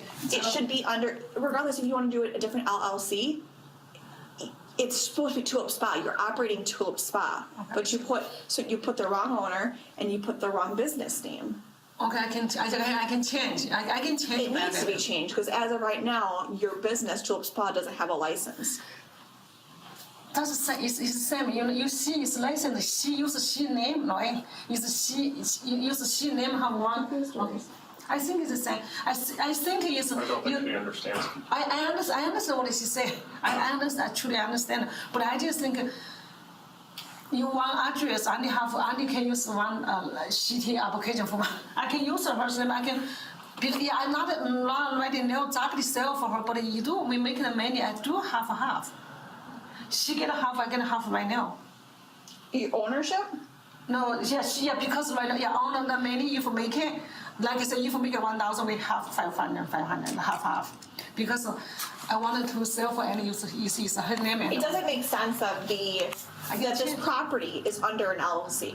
Your property is under an LLC. Yeah. But that then, can I take this off the wall? Yeah. Okay. So then you put it under a different LLC, but there's an LLC that owns this parcel. Yeah. But for some reason, you didn't list yourself as the owner. You didn't list that this LLC owns this business, and you put all your contact information, not hers.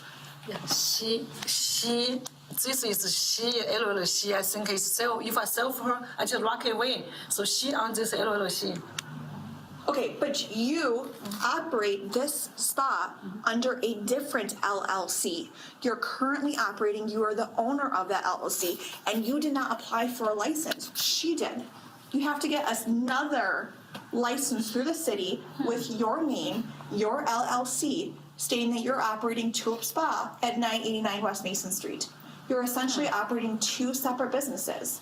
Now, she operates her own LLC, her own business, and if you don't like her, then you can say, I'm not going to sell to you, you can leave. You know, that's basically what's going to happen. She's in a trial period, right? But you still are operating Tulip Spa, and you don't have a license through the city. That's meaning if like say if just now I sell, you just say sell for I walk away. This she have all everything, right? She just have all everything. Then she has everything, but you are still operating Tulip Spa. You should have both gotten licensed through the city like you were required to. And then if you chose to sell to her, you could sell, and she would still be good to go to operate it. But you are still operating Tulip Spa. That's why there's a problem. You're still operating here, and you didn't get a license. You think I need both? Need two license? Absolutely. You are operating Tulip Spa. And you don't have a license through the city. You don't have two. I think because either you operate under Tulip Spa, and she's listed as employee, or you have two separate businesses, but you are still operating Tulip Spa.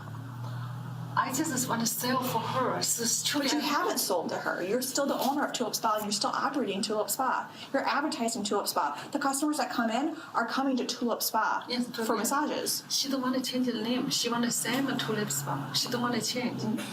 She want to keep. Then you need to sell her the business. We haven't done that. This is sell the business. This is business sell for. I don't want. Yeah. If you want to change it, I can change. I don't know though. But you have not sold Tulip Spa yet. Okay. So she's operating under this business through the city, and you're operating a business that doesn't have a license. Are you listed under employee under her business? She's not an employee. So we have her. No, for her LLC. If I get a copy of the application, are you listed as an employee?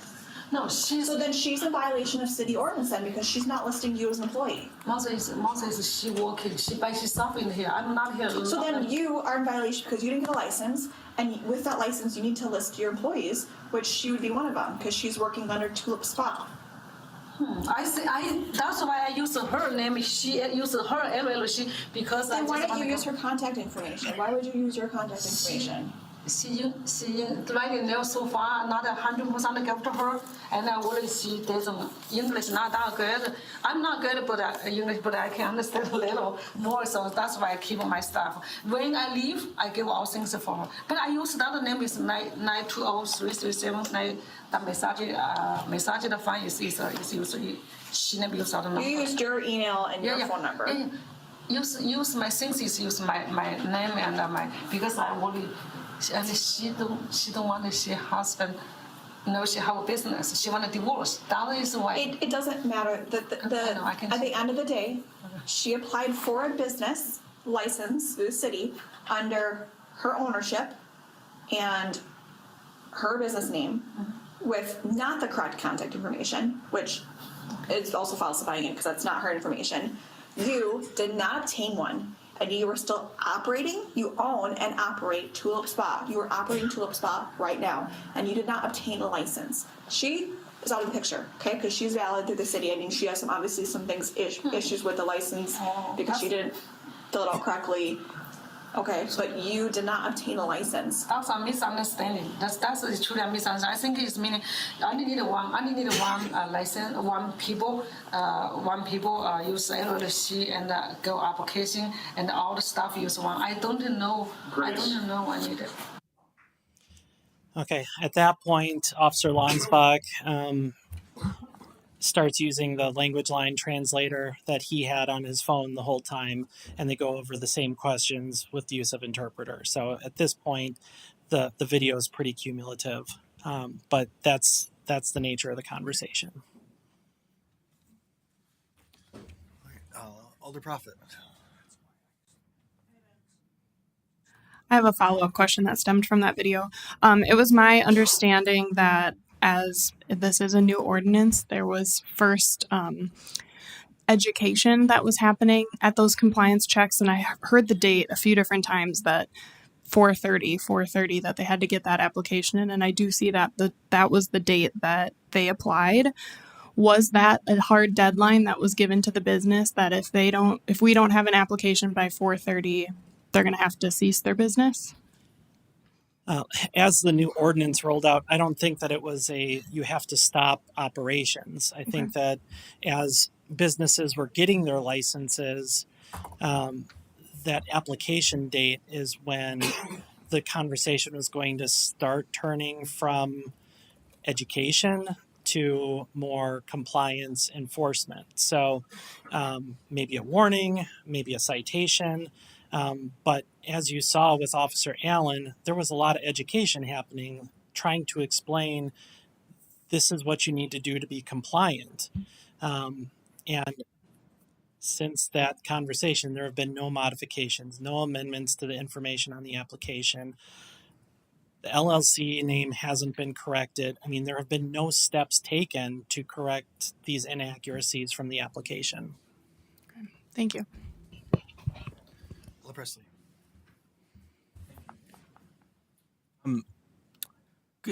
With this, was this a planned inspection that we saw in that video? Were they aware that someone would be stopping by? I don't think that the business owners were aware. They were compliance checks, so police and inspection coordinated to make sure that they were checking all massage establishments as part of their compliance checks, but I don't think that the business owners were informed that a visit would be happening. Okay, gotcha. That's it. Any other questions for Attorney Mays? All right, thank you.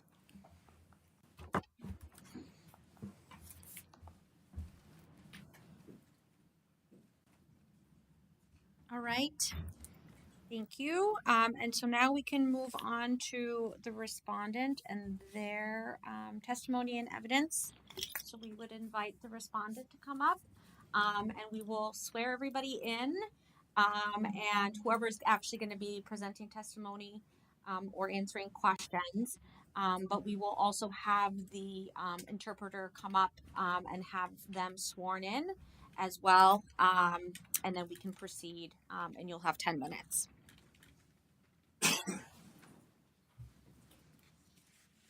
So if the interpreter as well could come. Right. So in order to ensure that we're being fair and there's no impartiality, we will be using the interpreter that the city requested from language line. Yes. Which one of us would you like to? So we will be using the gentleman from the interpreter services, correct? But the respondent, if she would like to have a representative speak on her behalf, that would be fine. But we will need to be using the interpreter. I understand that she just expressed that she's afraid that there might be miscommunication between them. Maybe because they're from different parts of China. There's different dialects. Okay. So she would prefer that I'm representing her. Also, watching this video, I've noticed there was a lot of miscommunication. Sure. So I just kind of explained to her that if she would just communicate to me, I will clearly explaining what she's trying to express and making sure that all parties here understanding what's going on, so we can have a resolution. Sure. Fairly So and equally. our standard process is to use a third party interpreter. Okay. But if you would like for you to proceed in confirming, is that allowed at this situation?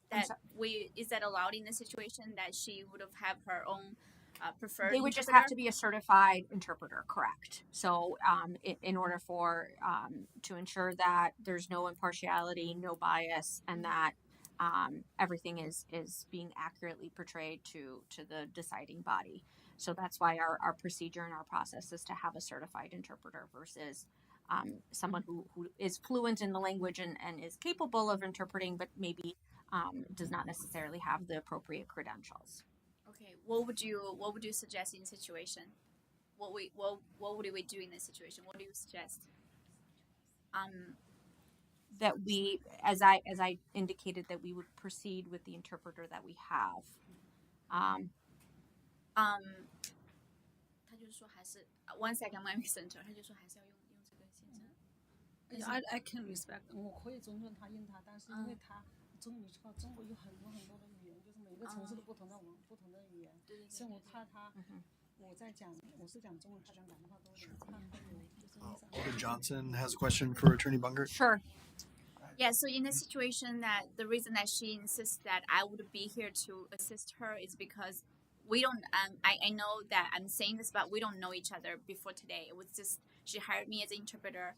I'm also working, I'm a professional interpreter, work for interpretation company as well. The reason she insists is because they're from different region, different parts of China. Well, they have different dialect. So she is nervous about if there's any more miscommunications happening.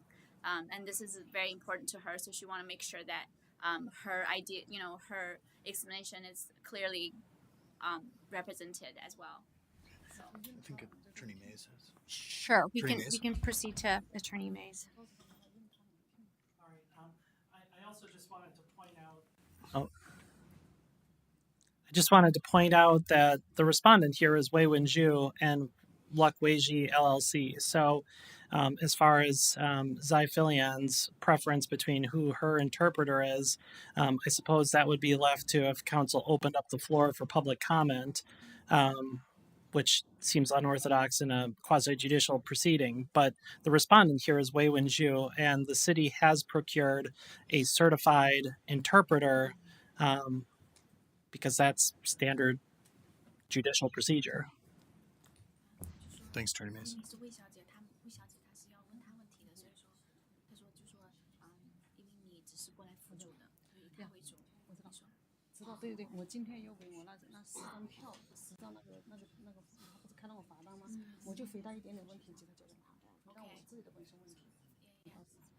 So Zaphilia would just like to. She's not here to to do everything for today. She's just here to help explain the situations where if anybody have questions about the citations. That's all.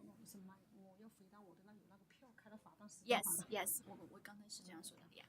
还有就是因为他那天是我跟警察的对话，你知道吗？ Yeah, and also because the evidence obviously we saw from the video was her conversation with the police officer. So she felt like she needed to be here to support. Right. So Yeah. the interpreter here is for the respondent. Okay. So you're okay for that Wei I'm Wen still Zhu. working Correct. helping her? And so Okay. Wei Wen Zhu should be proceeding with her evidence in her case. Okay. I guess we would ask for the record in what capacity is Ms. Filian testifying today, Okay. as she's not the respondent in this situation. 他就说这样子，因为主要的案件还要请魏小姐嘛，就是说他们这个翻译跟魏小姐一起工作，然后我和你就可以了。All right. So is it okay if that I help her, and then assisting in this council meeting, and then that this gentleman will help Miss Wei? Would that be okay? Because he was hired for the respondent. Right. If the respondent would like to have Ms. Filian provide testimony on her behalf, if the council would be agreeable to that, we can proceed that way. But again, the respondent, Wei Wen Zhu, will need to be presenting because the complaint for revocation is against her application. Awesome.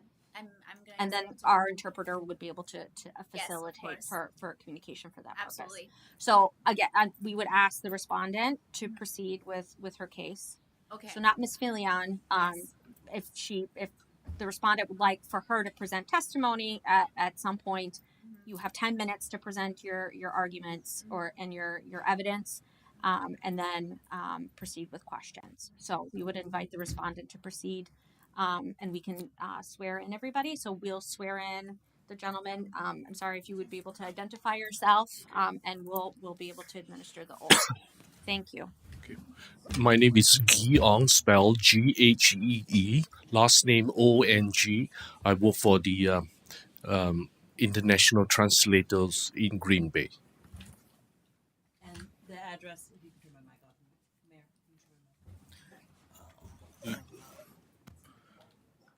Do you need Mr. the Wilkett. address?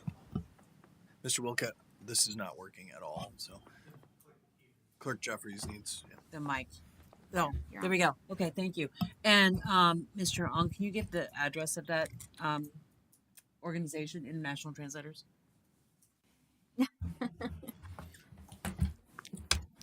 Oh, I have to look up. Sure.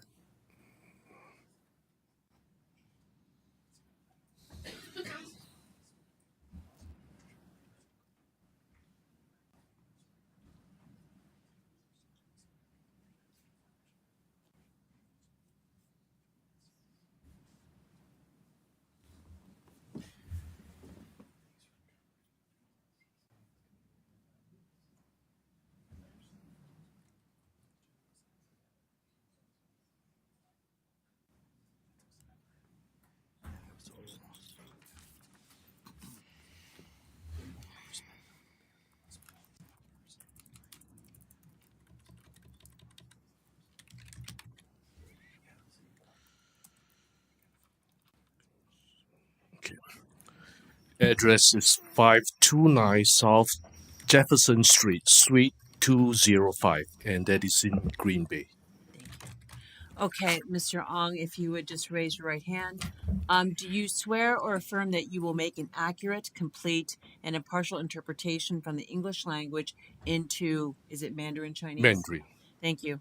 And vice versa of all communications during this proceeding using your best skill, judgment, and ability in accordance with the standards prescribed by law and any applicable code of ethics? Yes, I do. Great, thank you. And then next, we're going to swear in the respondent, Wei Wenjun. Yes. Ms. Wei Wenjun, can you spell your name, please? 你的名字是怎样写出来给我一下，我读给他们。写出来你的名字，英文名字。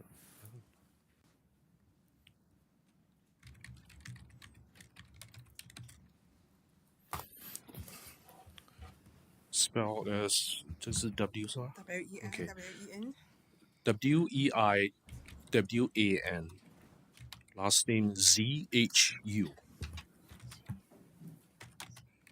Okay, thank you. And will you raise your right hand? Do you swear or affirm 是说你发誓还是正确的？ that the testimony you're about to give Yes. 你的还没讲完，你的这个口证啊， will be the truth? 是对的，是正确的。你先试吗 ？Yes. Thank you. All right, now that we have everybody sworn in, the respondent can proceed with her arguments and her testimony. So whatever she would like to proceed with, and then allow for the gentleman to be able to translate. 现在是说你发誓了，你要讲什么话，你去讲出来听翻。有什么要讲吗？就是要说为什么要吊销我的执照，因为都是我在那里工作。你再讲一次。为什么要吊销我的执照？ OK。我就我一个人在那里工作。OK. She likes to know why her license has been suspended, and 你是一个人在那边工作 and she's the only one who works there. Is that the extent of her comments for this evening? 那么你还有要讲什么东西吗？还是没有了。不知道他为什么要吊销。 Okay. She doesn't have any more comments. She'd like to know the answer that she raised. All right, then we can turn over to council. If any of the alders have any questions for the respondent, now would be the time to do so.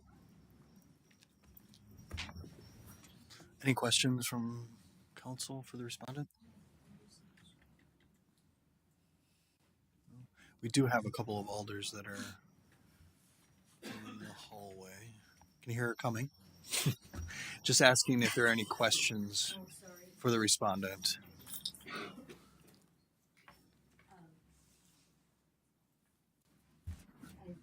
I guess my question would be, I noticed in the video that the respondent didn't talk at all, but yet she was supposed to be the business owner.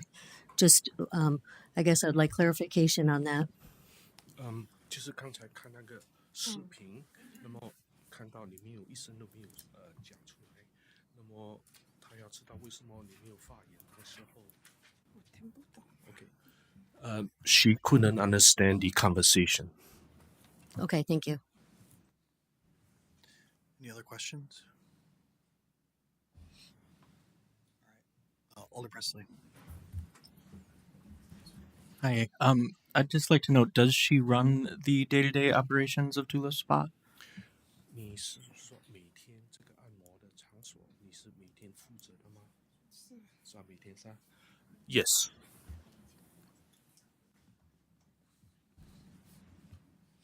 Any other? Alder Morgan. What is her actual address? 你住在哪里？我不记得，我可以把递出来吗 Okay. She's gonna bring up in her bag. 我就会找，但是我你叫地址我都不知道。She said she knows how to get to her own place, but she cannot remember the address.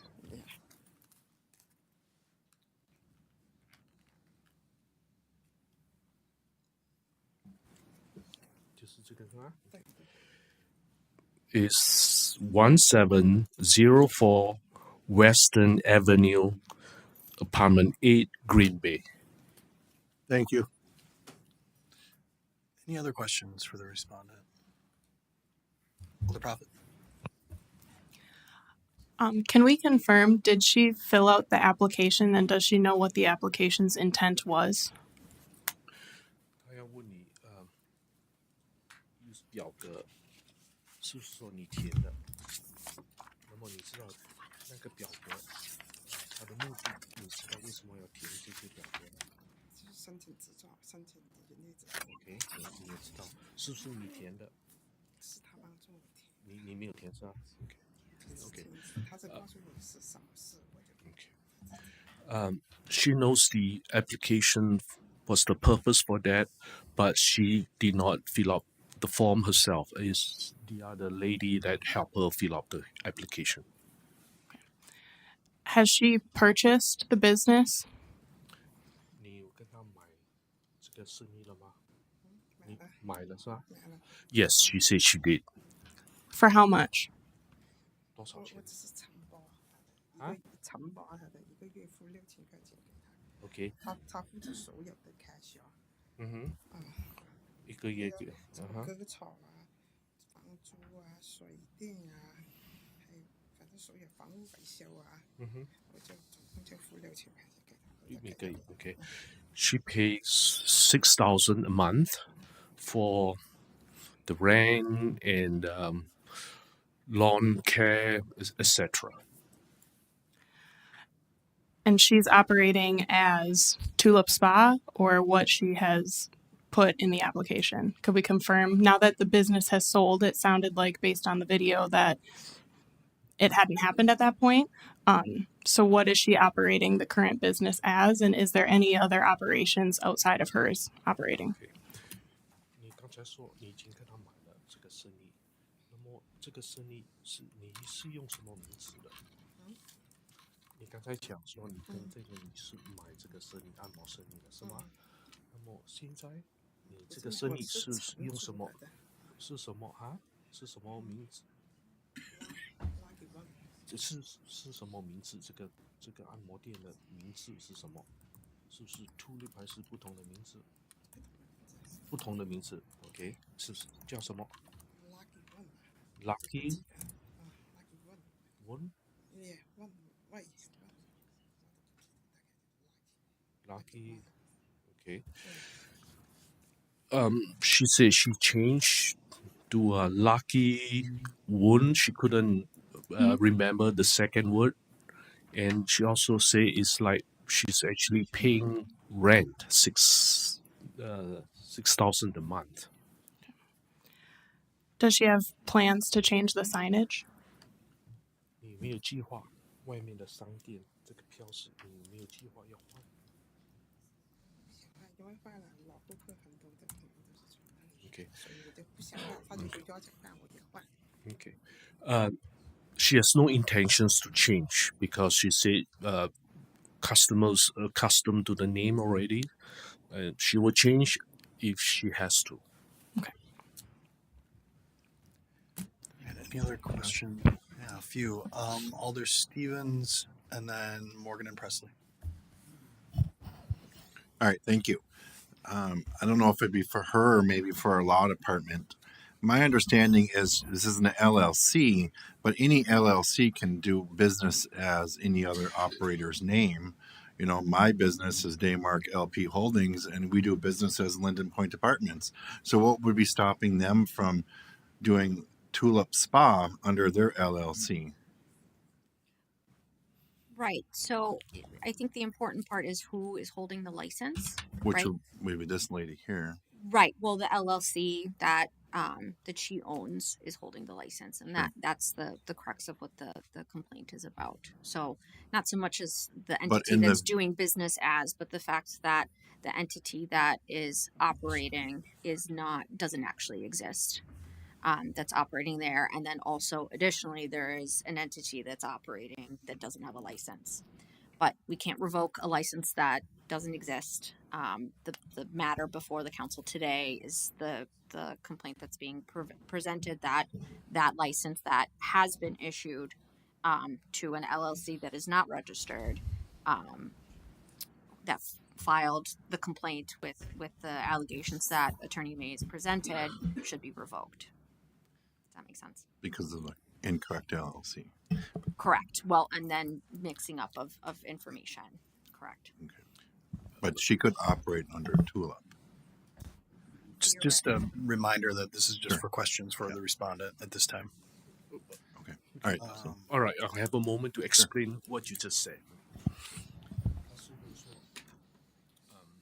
为什么一个公司是 Link LLC 就是有限公司啊？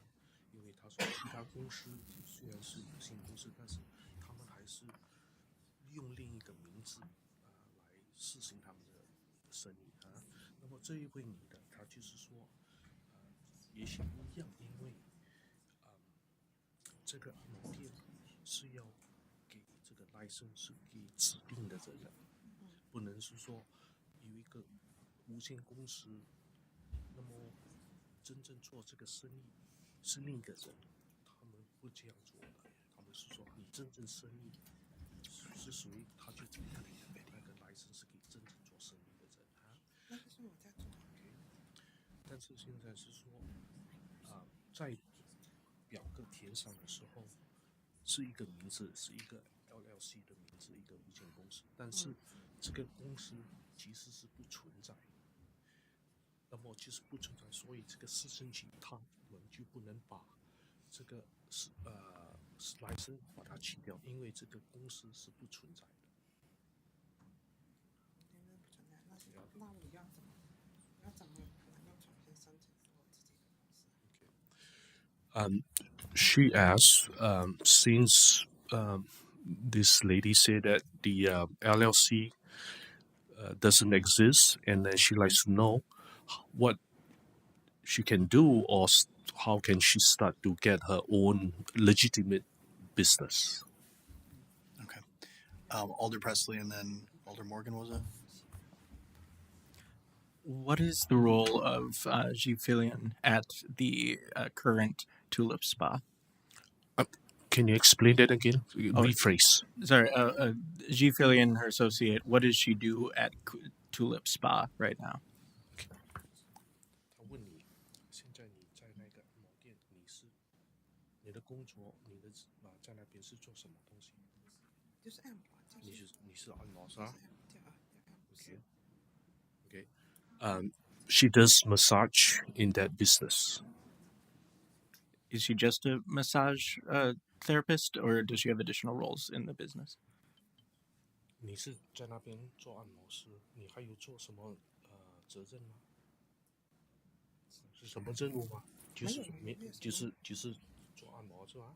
做按摩师。反正所有的事我就负责，每个月付租金给他，他就帮我交所有的所有的费用。she provides massage and also is she says she's responsible to come up with the 6,000 every month. Excuse me, there is a misinterpretation. What information that question was not correctly interpreted to her. I'm sorry, ma'am. When you have an opportunity to testify, you'll be able to state what the correction is. Okay? Thank you.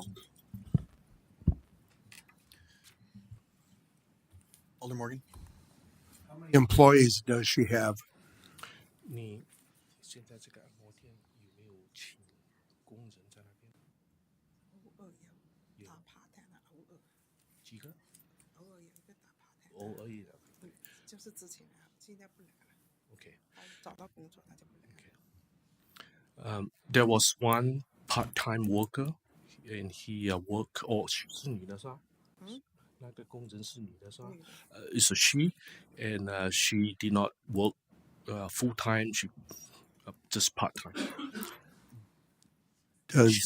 She no longer work over there anymore. Does this lady hold a Wisconsin massage therapist license? The one you were communicating for us here. 那么那一位跟你工作的，他有没有 license？ Yes, she does have a license. Thank you. Alder Galvin. Thank you. She is renting the property and the business. 他问你，你是每个月交6000块钱是吧？是不是说是租的？啊？Okay. Yes, she thinks it's renting. And who is she renting from? 你是跟谁租？She says she's renting from this lady over here. All right. And does she have a written rental agreement? 你跟这一位有没有什么合同？在书面上的合同有啊。Yes. Did she bring it with her? 你没有带来。Yes. Oh, hold on. I would ask Attorney Bungard, is it proper for us to review that at this time? If the respondent would like to enter that into evidence to indicate her possession and interest in the business, that would be up to her. 如果你愿意，你可以把那个合同拿出来交给他们看。Can she approach with the rental agreement? Yes. Yes. To provide a copy of the rental agreement. Is that a copy that we can keep for the record? Is that a copy we can keep? 你就给那个租我们两个的合同给他看。等一下，先不要说。他问这个，你等一下，你先不要说，你冷静一点好吗？你这样的话对形象很不好。他就问你，你这个合同可不可以给他们保存 ？Yes. All right. 你先拿去给他们看。 Can you guys give me an opportunity to speak like 10 minutes? They have some misunderstanding on many things. Can you give me 10 minutes? Yes, you will have time if the respondent would like you to present testimony on her behalf, then we'll be able to do that. Yes, thanks. Sure. How many minutes?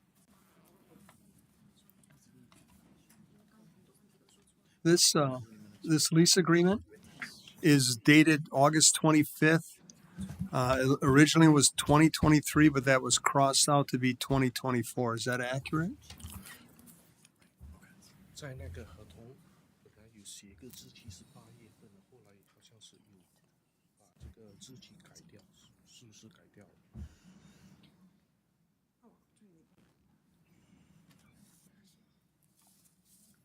She's not sure.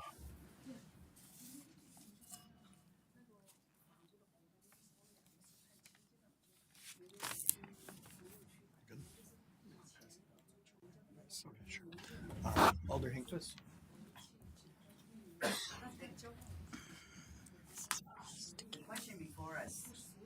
Is this working? Okay. Question before us is whether or not this was if we issued a valid license, correct? So The information that was on the application was inaccurate. The information that was sent regarding the insurance. Just for questions at this time. Sorry. Alder I'm Johnson. sorry. Yeah. We were working on the date. Was the date accurate? August 25th, 2024? OK，那一个合同里边有一个日期是8月25号，2024的啊，等一下，但是好像是它看起来有人搁起来换另一个日期，所以你知道有没有换日期？我想邀请他们来帮我解释，可以吗？因为我们是很好的朋友，都是他帮我做的。Okay. She's asking, whether can help her to explain the change of date. Well, I guess my question is, this complaint is filed as of an incident that took place on September 6th of 2024, yet she has a rental agreement that's dated August 25th of 2024, in which she claims to be then the renter of this establishment. But as this thing gets kind of muddy here, does this pertain to the complaint then, or does this have any effect on the complaint?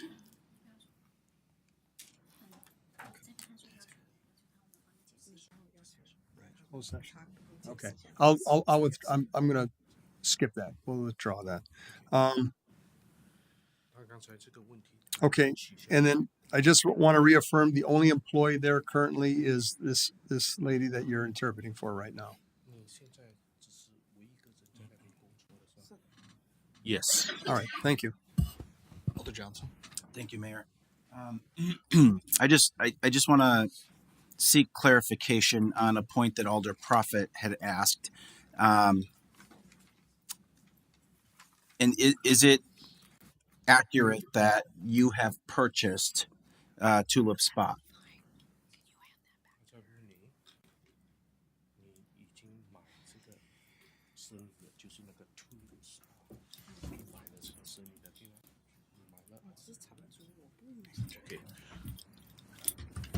She hasn't bought it. She's renting. Okay. Okay, and she still owns Luck, forgive my pronunciation, Luck Wixie Therapy LLC.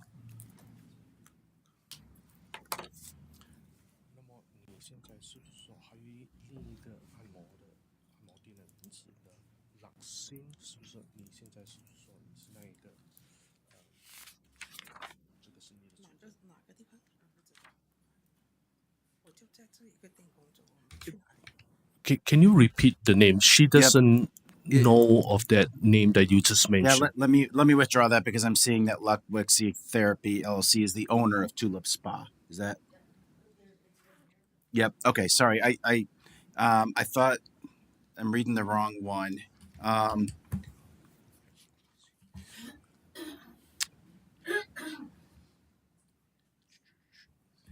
Okay. Let me come back to that point. Any other questions? If we have no other questions, if the respondent would like Ms. Filion to present testimony, we can swear her in and her chosen interpreter.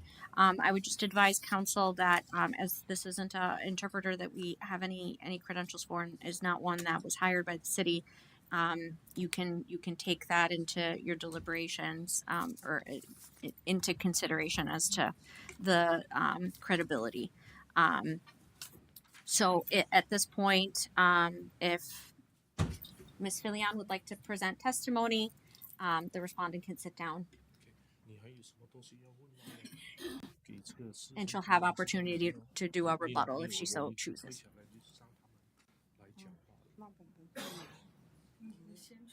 Okay. She doesn't have any more things Okay, to say. perfect. Thank you very much. All right, so we'll have, yes. The interpreter. Yes. The interpreter. Want me to Yes. swear in first? Yes. And tell me your name Lindsay Roque. and spell that. LINDSAYROAKE.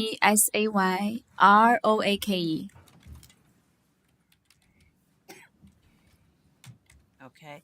And your address? Work address is fine. 46 West 17th Avenue, Oshkosh, Wisconsin, 54902. Okay. And then raise your right hand, Ms. Roque.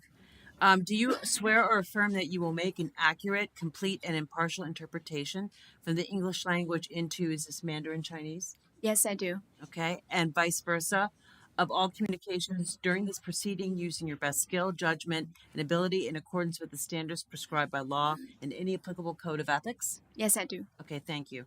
And now, Ms. Fillion. Okay, Ms. Fillion, please state and spell your name. XIWANG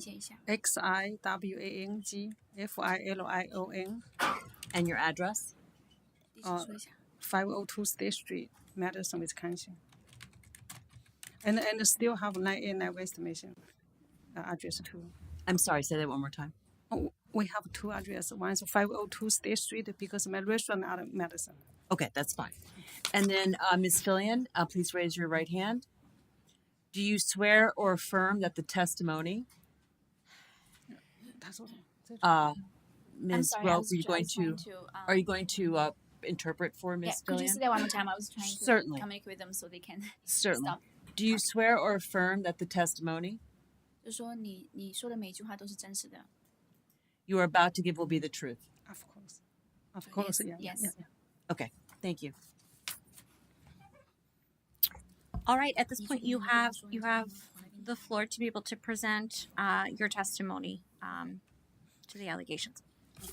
我想应，他就说我首先你先讲一下你要怎么说。我这样子，我首先就想解释我所有的，就是包括我的那个tickets，包括student tickets，所有的想我都解释一下。Okay. So in order to sort everything out here today, because I have an interpreter here that I felt very, I felt I can trust her to help me explain everything. Is it okay? I can start by explaining the citations, if that's okay. I want to know if that's granted. 所有的，yeah, all the All the all the citations, tickets. all the issues, that were mentioned by the lawyer. She can choose to proceed with whatever testimony she wants to 他 provide. 说你都可以，你想说。现在呢，我就 Hold on, get the paper.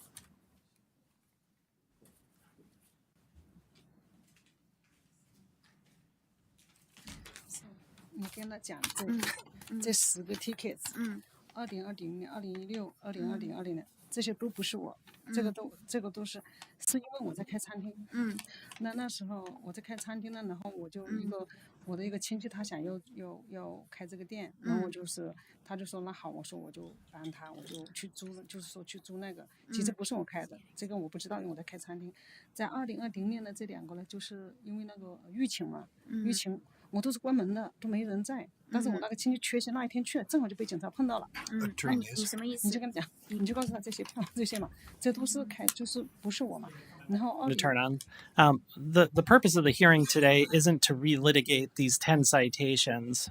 So, I mean, if there are some overview type comments similar to those that I made about the citations, I think that would be appropriate. But we certainly don't need to get into the nitty gritty of each and every one of those violations. Sure, Attorney Mays, you'll be able to address that when we have rebuttal time. But that time is for the respondent to present their evidence, they can choose to address what issues they feel are important for their defense. Because they make a mistake. It's not me. They give the tickets. It's not me. I'm in the restaurant in the Madison. And 2023 have 2 yes, I know. After that, 11 youth employee don't have without the license. That's why one day they give 2 and 3 tickets. I think in 1 week. If they make a mistake, they want to give That's why I wanted to say. That's why I want to explain. Sure. And for the interest of so that everybody, so communication is clear, if we can use the interpreter services that you elected to choose, so you can proceed and make whatever statements and explanations, but we want to make sure that we have a clear and accurate record of what you're saying. Yes. She 你不要再说英语了好吗？因为你说英语你太紧张了，你说他们听就是你知道吗？就是from what she explained to me, she said because the citations, many of them that she wasn't aware is because she was running a restaurant business in Madison. So it was family member who friends and family member was in this business. That they don't speak English. There's lots of misunderstanding. That's why she it's not like she's aware of all this, not fixing anything. She wasn't aware of most of the citations. She wasn't ignore anything on purposely. It was just she has many business to run and like kind of not able to take care of this right away, not able to communicate right away as well. 这就是为什么我没有跟他去 fight。I just pay the tickets because 因为我不想警察，既然警察给了我的那个罚单，我不想跟警察去 fight， 所以我就 pay 了。But I understand that even though that it wasn't me in running the massage business and the citation happened, but it's still under my name, so it's still my responsibility. Even though that I'm not in there, I wasn't aware of anything going on. That's why I still want to pay the citations. I want to be cooperative because I still admit my part of responsibility. 因为他是警察开过的，我不想跟警察去。Because because I want to cooperate with the police officer. I don't want to argue. I don't want anything. I just want to explain that I didn't do this on purpose. I was running other businesses, and it was family member, friends that's running this. And when I noticed this happened, I paid the tickets right away. I tried to do everything I can to be cooperative, not fighting on anything. 因为他是警察，我没有能力去 fight。And I also felt like, even though I feel like I speak okay English, but there's still a lot of times when I communicate with people, like such as like officer, even through the video, that there's a lot of miscommunication because I wasn't understanding them clearly. They wasn't understanding me clearly, and there's no interpretation provided during those investigation or any site check and stuff. 还有就是他那个 video， 我希望他能够放完，后面还有些没说。后面就是他那个警察要我去改了，我就说好，我去 CT 去改掉。当我去了 CT 的时候，CT 这个人就说你不要，这个人说你可以 you have LLC， 你可以 have any other names。我说我知道，因为可以，但是他就那个警察就说you cannot have this name, you cannot LLC。我说我可以，I say LLC can have more names。然后我就去了那个 CT， 我就去 change。那个 CT 这个女孩子说 No, you don't need to change. If the police come here, just call me. Okay. So, because with all the misunderstanding and miscommunication on that video, I still did everything that the police officer asked me to do. They asked me to change the names and everything, and I tried to come to the city hall and talk to like a staff employee to try to do the things that you require me to do. But then the employee here, which is I have her card, tell me that you don't need to do anything. You have the right to operate businesses, have different LLC names. If the police come again, you can call me. So it make me very confused. First of all, that the communication with the police officer was it wasn't very clearly there. We were not understanding each other clearly. But even in the end, when I tried to 等一下 even sorry, I just because she's just rushing to tell me things, I want to explain clearly. So even though when I tried to make changes, and then I was told by the city hall employee said I don't need to do anything. So the whole thing was very confusing to me. I felt like I did, everything I could, but still, that I'm not sure exactly what needs to be done. Like I'm not sure what are the requirements, what is wrong and why are they wrong and what needs to be done. So. 就是因为这个之后我没有去 change， 所以他就是3个星期之后我就收到了这个东西。Yeah, it's because when I talk to the city hall worker, they tell me that I don't need to change anything. That's why I didn't do anything. But then 3 weeks later, I got the notice that they were gonna revoke the license. So that's why I want to explain everything. Yes. 还有就是关于这个活动。Is there any other questions, or can she continue? Yeah. Attorney Bungert first. We can you still have the respondent still has 4 minutes. If there's OK， 他说 anything else you 你 would 还有 like to 4分钟， present, 你 and 还可 then we 以。 can move on to questions. OK， 他说你还有4分钟，你想解释什么还可以解释。关于那个合同，就是6000块，是因为还有就是为什么他说那个 LLC 乱，是因为我按那个标定是 Lola Garden LLC。什么意思？他标定是买，当时买标定是 LLC， 是 Lola Garden LLC。那个 business 意思温西 Lucky LLC， 当时还是 2 LLC。意思 one 是标定。你不要说英语，不要说英语。你就讲嘛。因为你还没有说明白嘛。就是那个房子和 public 是我的，那个房子是我的，business 跟房子都是我的。你告诉我。然后再就我的房子是 Lola Garden LLC。然后呢，那个 business 是因为那个城市办这个执照要申请一个LLC， 我才是用他那边申请一个 LLC， 因为他想买我的 business。然后呢，这就是。Just to make the point that dialogue should be between the counsel and the witness here, not between you two. Yeah. Because that lady said she can continue to explain, have 4 minutes to explain. That's why she is trying to, explain more situation to me so I can interpret that's happening. So what she just said was that the reason there's 2 LLCs is because like the building itself is under one LLC, and then that the business itself, because she doesn't want this business anymore, so Miss Zhu gonna buy this business, and then for the application it requires another LLC's name. That's why there's another LLC involved. 是因为他申请执照必须有一个 LLC。Because the application, the license application requires an LLC. That's why I applied a new one just for the license. Lola Garden LLC is my building and my business. That's why the police say, why you use the Lola Garden LLC? Just now it's Lucky LLC.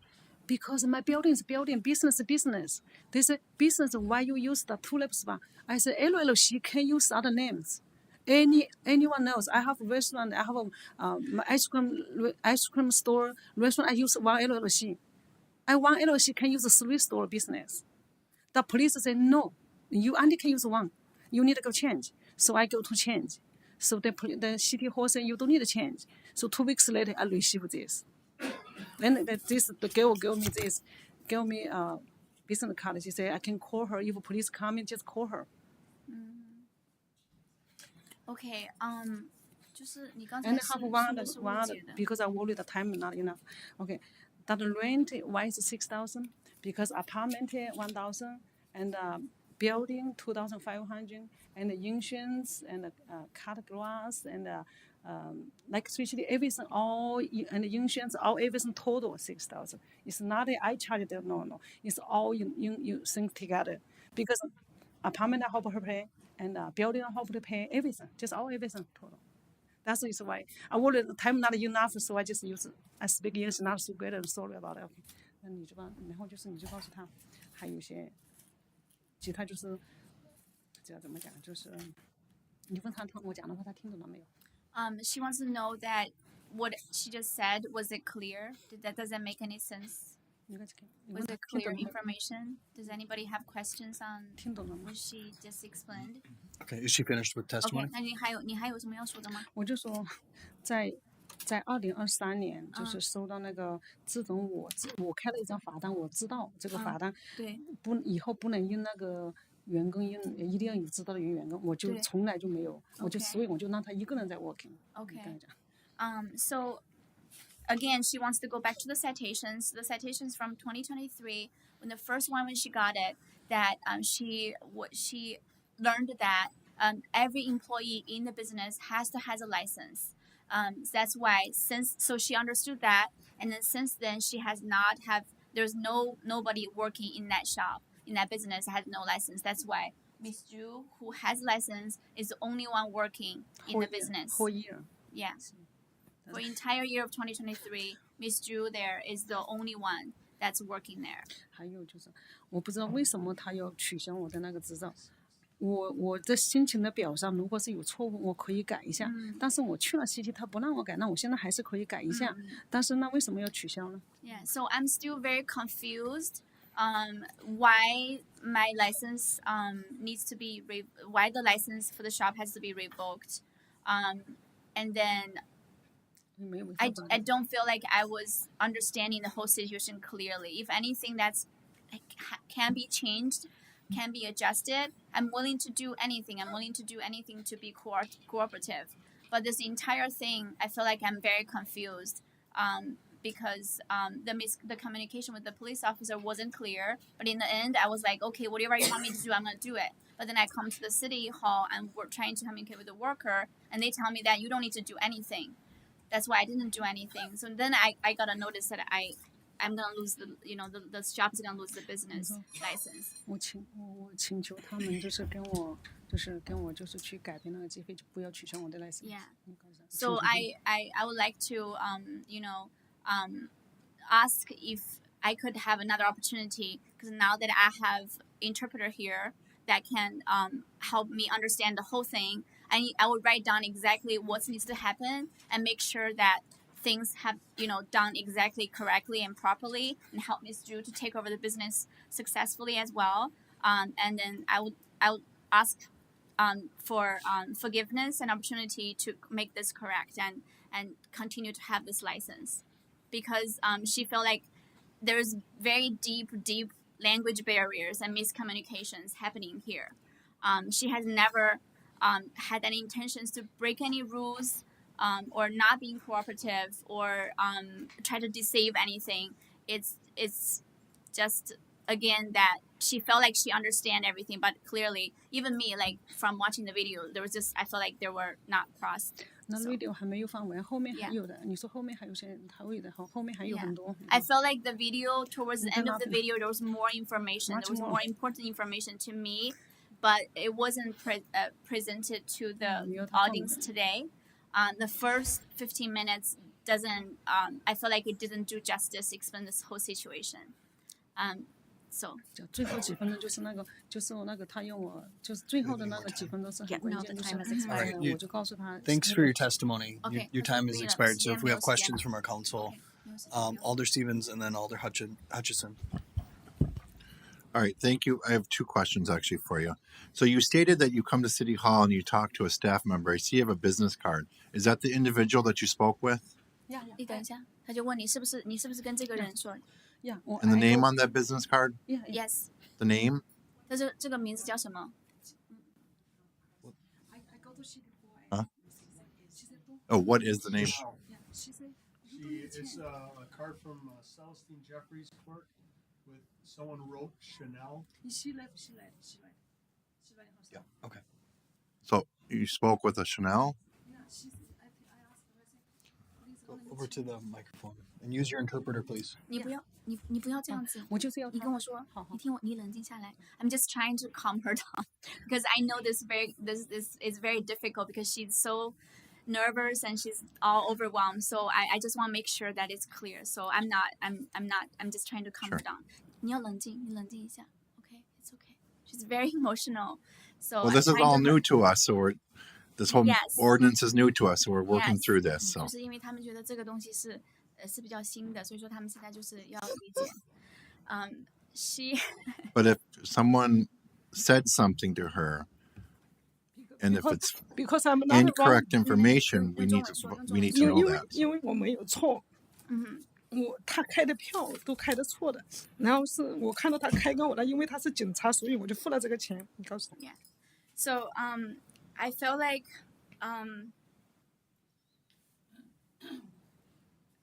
there's injustice in this, even in the citations. That I didn't understand. Sorry, I didn't understand completely what's going on, but because they're the police officer, I didn't feel like I have a chance to fight or explain myself. So I still paid all of this. So that's it. I'm sorry. This is very unprofessional. Sorry. No, you're okay. 因为我是开餐厅的嘛，谢谢你啊。因为我 sorry about your emotions. So because I feel 你不要说英语。因为我这么多年以来，这几年以来，那个案人就是那个女的，这么几年以来，她已经给了我很多的 difficult，就是这个女的，就这个女的案人，就是这个女的。So this officer, she has giving me, I feel like she have given all the things are from the same officer. I feel like she, for some reason, it's I don't know why she I didn't feel like her citations are justice are being completely fair. I feel like she's onto me, and I tried everything, like I feel like she's the authority. I don't know why she does all this. She would just feel so, make it so difficult for me. But I understand she's the authority. She's the officer, and I felt like I'm not in a position where I could be heard. And yes. So I do have a question. I do personally have issues with that video that I saw this evening, but I do have a question for you. What citations were you issued during that video that we just saw? OK， 他说你他来视频找你的那个，就视频里面他有给你开罚单吗？来视频那次有给你开吗？那一次没有开，其他任何一次开就是没就那一次没开，唯一的一次没有。OK， so she gave me a citation. 因为有5个警察在。Every time she come visit me, the only time she did not give me a citation was the video taken because there was other officers who was present. There was more than her. There was other officers who were there too. So I personally think that she said, do you think that's why she didn't get a citation? But every other time other than that, she came and she gave me a citation. So no citations were issued that day. Was the business closed down that day from the police department? 他说那天就是视频那天，他有没有把你的店关掉呢？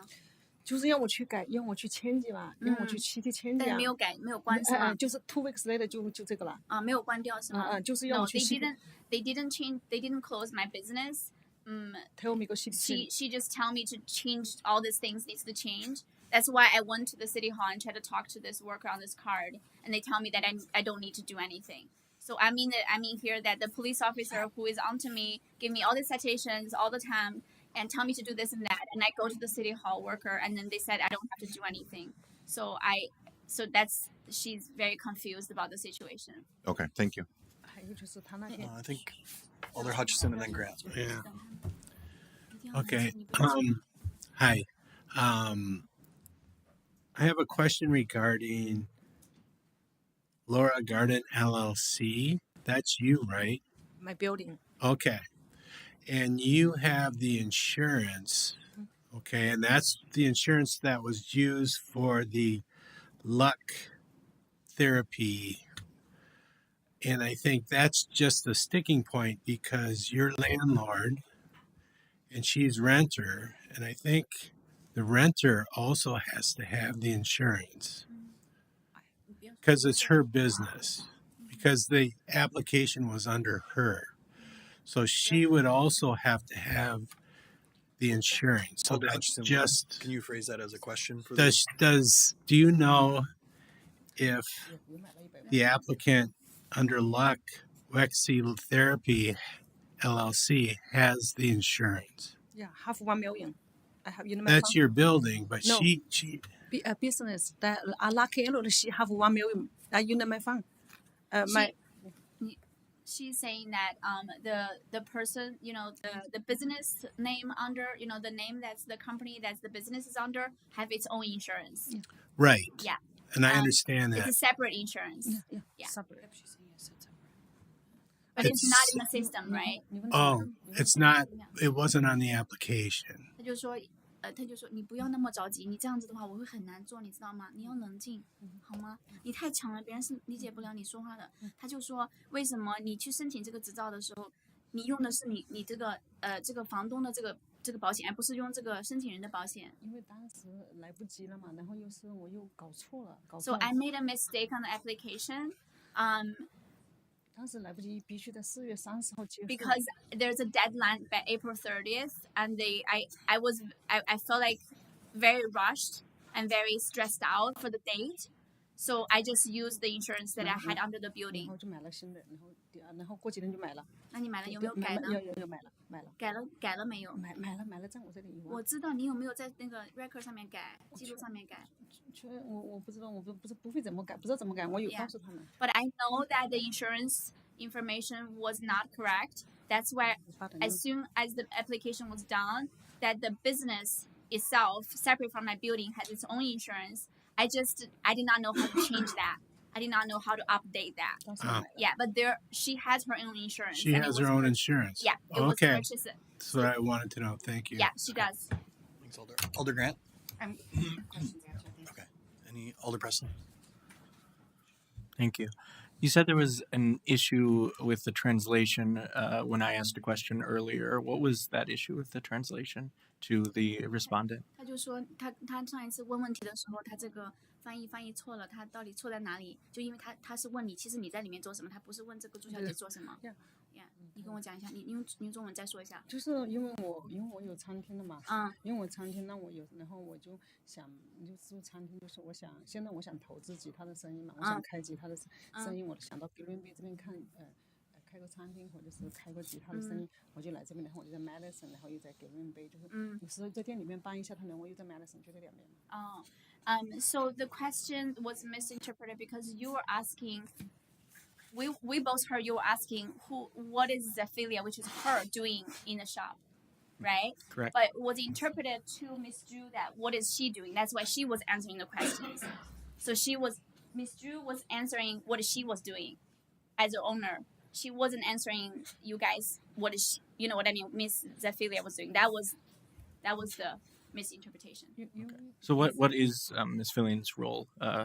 他就问你是做什么的？就说你我在餐厅，因为我开餐厅，我现在想在 Green Bay 再开一个餐厅或者是其他的，因为我喜欢 Green Bay 这边。对，然后呢？因为我在 Madison， 你就说我在 Madison 有餐厅，然后在这边，然后我现在。你不要讲那么多，你就讲你在店里是做什么的。对，我就是有时候帮他一下。Okay, so it's because the reason my biggest role in this is kind of help nurturing Miss Drew. As you can see, she doesn't speak English. She doesn't, she's very new as a business owner, and she doesn't speak almost any English at all. So my role is to help her, nurturing her to take over the business successfully. It's also because I have many other businesses as well. I have businesses in Madison. I'm into restaurants business, and I want to open more restaurant businesses in Green Bay. That's why that I'm very busy, going through all my businesses. But when I have time, I'm coming to help Miss Drew because her, she's kind of helping her, assisting her in the purchase. But that wasn't interpreted to Miss Drew earlier. It was completely different. So Thank you. Thank you, guys. So I've heard her mention Madison a few times. Is that her primary residence? 他就问你一直在说麦迪逊，你是主要是住在麦迪逊是吗？ Yeah, Madison most of the time. Madison most of the time. Okay. And then you clearly have a stake in this operation as you were assisting with the application and whatnot. So how frequently do you come visit the establishment up here? 他说你卖给他以后，你大概平时来多少时间来一次？很少，就是有时候应该来一个月来1-2-3次。A few times a month. Yeah. Yeah. And then that rental agreement that she provided, just wanting to confirm the year 2023 was crossed off, and then it said 24. Was the rental agreement for 2023 or 2024? 他就说等一下，他就说，但是我还是要跟你讲一下，因为我是在翻译，你知道吗？你不要这样，你冷静一下 ，OK？ 他就说，因为你本来就说，因为你们 make 他是2024年，但是你把那个2023年给他删掉了，然后又改成2024，是为什么？因为我那个合同是在2022年我租给人家的，因为我租给2022年我就已经租给了别人，因为是我买的这个房子嘛，买的这个标准，我租给了另外一个人，那个合同是我一个律师帮我写的这个合同，因为我跟他是好朋友，我就什么都没改，就改了个名字。Okay. So the reason there is a date modification is because so before Miss Drew took over the business, there was another buyer at 2022, and then I asked my lawyer to draw the contract for that, and then and Miss Drew and I are like best friends, like really good friends together. So I didn't do any changes. I just did the same thing as for her, I just crossed the date. That's why. Okay. Because it was for her in her mind. She, I don't know whether that's legal or not, but in her mind that was okay because it's the same thing, and she just crossed the date. 前几年就是只改变了名字，那个日期是我本来是打2024，我自己写错了。Okay. 我在改电脑上改错了。Okay. And then I just want to make sure that she understands the rental agreement she shared with us has that August 25th of 2024 date, but the application for this license came through on April 30th, 2024. So at that time, that rental agreement was not in place and what was included, and that's what we're discussing tonight. I just want to make sure she understands what was within that application was not jiving with what was happening at the establishment. Okay. I just want to make sure that's clear for her. So can I reframe that? I just want to make sure that I'm getting it correctly. Yes. So the application was the license for application was processed in April, right? And then the date on the contract was in August. So there is a 4 months gap. You want to understand why there is a 4 months gap, right? Well, I just want to make sure she's aware that there's that discrepancy there with what she's provided to us. Yes. Is she aware that that is there? Yeah. Okay. 他就说，因为你申请执照，就是这个朱小姐申请执照的时候是4月份，但是你这个合同上写的是8月份，你中间有4个月是空档，你怎么解释这个问题？就是我告诉他，因为开车就是我的嘛，就是因为那个警察说，因为我的执照不是我的那个7月份我的执照有暂停那一项嘛，暂停那一项我就不能拥有嘛，我就租给他是这个意思。然后我现在后来他那个系就让我就是因为我有这么多罚单嘛，他有这么多罚单，他才吊销我的执照嘛，吊销我的执照之后不是要我上课嘛，我就上了那个10几个小时课，我上好了之后，他就把执照又返回给我了嘛，然后我就是因为我7月份呢，因为执照暂停了，我才把这个租给他嘛。本来我是想，他是开始想买，我就想，我这不是很放心，就说还是我自己，是这个原因，还是我自己。就是7月份的时候呢，7月份的时候，因为我为什么用他的名字呢？就是因为他想买，我也可以跟他一起合作，就这个意思。Okay. Because there was like the stress about like there's a deadline. It's April 30th. So I was desperate. I was trying to make sure that the business doesn't get closed down. I was just trying to do everything a rush, and through this process I made a lot of mistakes. And then there was tryout time with Miss Drew because she really wants to buy the business, but I also want to make sure like this goes well. She goes well for her because I don't want to see this business to get shut down. So there's a lot of confusion with that, but I'm aware that was a mistake of mine. Yeah. 不要说，现在不要讲。 So I just want to make sure I'm understanding as well. Yeah. At that time, because the rental agreement was not in place, was the business still operating under Laura Garden LLC, in which the malpractice insurance was included on the application? Was she the operator at the time that the application was submitted? 就是你说其他的没有用，你这样讲他们会很茫然的，你知道吗？他们问什么你就答什么就好了。他就问你，比如说因为四月份执照下来，你8月份才有这个租赁合同，那你这4个月是谁在这里？是谁是 owner？ 我不是跟你讲了吗？4月份的时候就是我嘛，4月份的时候就是我，就是他也想买，我就跟我2个一起嘛。OK。就是因为7月份的时候，他上面已经有纸，你就说我的执照7月份的时候执照被吊销了，然后我又去上课，我把课上好了之后，他就返回给我，让我再出来，不然我就不会租给他了。Yeah. So from April to the rental date, me and Miss Drew were running it together because I had a license at the time, so I had a license and we were doing it together. Yeah. 7月份的时候，因为手它上面写了，7月份的时候我的 license 不是被那个吊销嘛？吊销我就重新上，吊销之后我就马上租给他算了。后来我就上课上好了，执照又回来了。Okay. And then so when the date, so the date on the contract happened is because my own license, I stopped that, because I stopped doing this with her together because my license was revoked because of the citations the police keep giving me, and so I realized that okay, so I don't have license anymore. I need to do this officially, so I can't be part of this anymore. She has to take over completely. That's why this happened. 对，然后我又上课，我知道已经有了，我告诉他我已经上，后来我就去上课，上了课，我已经知道我现在已经可以了。Okay. 早就可以 And 了。 then after the rental property, since the rental property date, right? I went to take classes, which was required to get my license back, and I did. I went to get education. I went to get classes, and then now that I have my license back too. Yeah. Thank you. Any other questions? All right. Thank you for your testimony. Now rebuttal. No, we don't have to do that. So if there's no more questions, then Ms. Filion and the interpreter can sit down.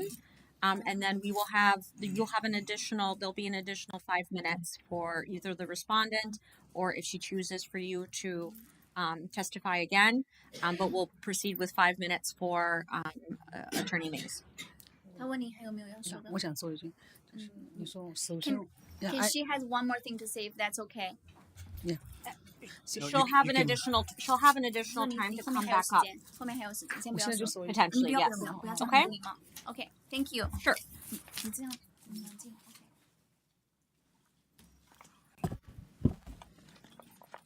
All right, I will try not to use my full 5 minutes. So we've heard a couple of times that the communication from Officer Allen on September 6th was not very clear. I've watched the video a number of times. Officer Allen spent 50 minutes explaining the situation. There were other officers present. There was a interpreter that was used. At the point where we stopped the video, I think that the communication was very clear as far as what the expectations were. Ms. Filion commented that she wanted another opportunity, that she would do whatever needed to be done in order to move forward with this business, but Ms. Filion never applied. She's not looking for another opportunity. This isn't her license. This isn't her business. She referred to the license as her license. These statements are very clear that Ms. Filion filling out this application, submitting it under somebody else's name, that this was intentionally deceptive, that it was fraudulent. The statements that Officer Allen issued all of the citations that are contained in Exhibit 2. I just went through municipal court records. Officer Castern issued a citation. Officer Allen issued multiple citations. Officer Robinson issued a citation. Inspector Rosenthal issued citations. Officer Lentz issued citations. We've got 4 community police officers and a housing zoning inspector who have issued citations. This is not a personal vendetta. Resulting in those citations. Not to mention, those citations weren't considered because Zy Filion's name wasn't associated with the application that came through. Ms. Filion mentioned that she took classes because she wanted to improve her massage therapy knowledge. Those classes were required by Department of Safety and Professional Services in order to reinstate her massage and bodywork license. Bottom line, we have a citation, or not a citation, we have a license that was issued to Luck Wexy Therapy LLC. This LLC doesn't exist. Luck Wenzi Therapy LLC, with a registered agent of Wei Wen Zhu, is registered under the DFI, Department of Financial Institutions. We've heard a lot of muddying of the waters. There's been a lot of confusion flying around about who owns what. At this point, the proper course of action that I would advocate this council to take would be to revoke this license. This isn't Chapter 125. This isn't a liquor license. There's no 12-month period where someone is not eligible to reapply. If the business has changed hands, and there's a lease agreement, but there's nothing saying that the business has changed hands. With the changing of the dates, the end date of the contract is unclear. Because it says 6 years, but then provides an end date that's 5 years down the road. So I'm not sure how valid this lease is. There's no date of signature. for when it was executed. So, I mean, give the lease the credibility and the gravity that you think that it's worth. But bottom line is we have mixed information submit in an application submitted by Zyphilion on behalf of Wei Wenju. This is intentionally deceptive. This is misleading information presented in the application. The license was granted to an entity that doesn't exist. Wei Wenju can apply for another license. But this license that's been granted to an LLC that doesn't exist should be revoked. Thank you. Thank you. Questions, Alder Profit? Yeah. I just have a quick one to make sure I'm understanding what you're saying. If we choose to revoke the license that's before us that is inaccurate in many ways, as we've detailed tonight, there is nothing stopping either of the respondents that we're communicating from applying tomorrow for the same address under all the proper information with all their, for lack of a better term, ducks in a row. They could submit an application. The business would not be allowed to operate until a new license is granted. So there may be a period until that application can go through committee and council, but there's nothing in the ordinance preventing another application with accurate information submitted by the applicant and the business owner to be submitted and to go through the proper channels. Thank you. Alder Stevens? You, Attorney Mays. I do have a question for you. So in that video, it shows like we issued the license for her, and now we want to revoke it. When did we determine that it was an invalid license that was issued? As a follow-up to this compliance check, when officers and inspection gathered the information from Ms. Filion during this compliance check, the answers as far as why Zyphilion's email address, proof of insurance, phone number were used weren't adequately answered. And upon running the LLC through the DFI website and the corporation lookup, we realized this entity doesn't exist, which was a big reason why I didn't feel like further education or attempts at compliance would be appropriate. So what steps are we taking when someone fills out an application for a license? Why wasn't this caught immediately before we issued this license to the staff? So staff is, we've had discussions about who's looking at what portions of the application. We have tightened that up. At the end of the day, the applicant is certifying that the information contained in the application is accurate, is truthful, is correct. This information was not accurate and not correct. Sure, so from a staff standpoint, we have taken additional steps to clarify our roles. Okay. Well, I'm glad that we're taking additional steps because this is all new to us. But if we issued this license and then X amount of weeks, months later, we found out, wait a minute, this is actually incorrect because of an error. Why are we going down this road? Why didn't we just correct this with this business instead of bringing all of us into this? When City Hall missed it to begin with. The information submitted was inaccurate. But we do the steps that we can to screen these to the best of our ability as staff. But you've been saying you put it into this program and it kicked back as not being accurate. So why did we miss that the first time? This is a new ordinance as far as how we go through how deep of an investigation are we doing into each application is an ongoing discussion.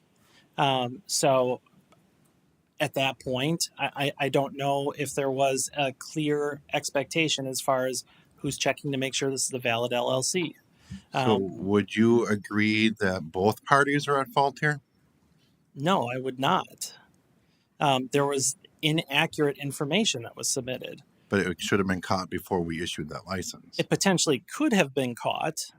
But it was not. Correct. Okay. All right. Thank you. Other questions? Alder Galton. Whose responsibility is it when they're applying for a license to make sure the information's accurate? The Yeah. city or the applicant?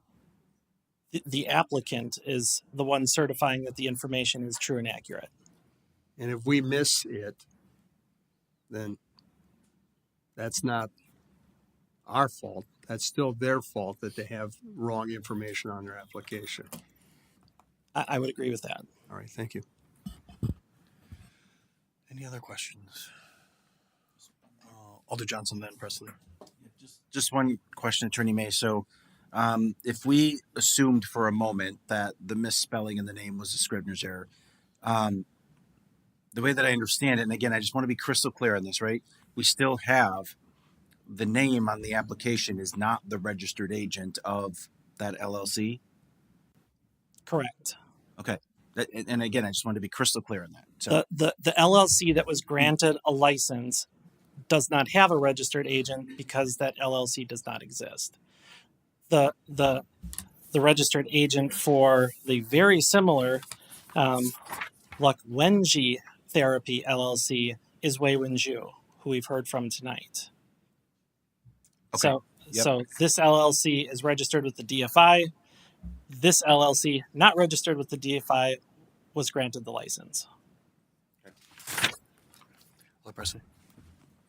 So, if Wei Wenju had done this form correctly, and if she had put down the name of her LLC correctly, and had also supplied her own insurance instead of relying on G. Fillion's insurance, would everything else with this still be okay? Would it still be okay to have G as a mentor in the space while not necessarily owning it, to be the landlord of the building and rent it out with these additions? I appreciate the comment, and if Zyphilion was affiliated as an agent of the LLC or an employee, that would have to be disclosed. It was not disclosed. In fact, this application was submitted for Wei Wenju by Zyphilion. She was certifying that Wei Wenju's application was truthful and accurate, but she was submitting it for someone else. This is a deceptive application. Thank you. Anyone else? Alder Goblin. Just a little bit more clarification. Just a little bit more clarification. So item 5, petitioner, as of September 6th, has been made aware that massage license establishment granted to Luck Wexy is currently operating as Tulip Spa. Is that accurate?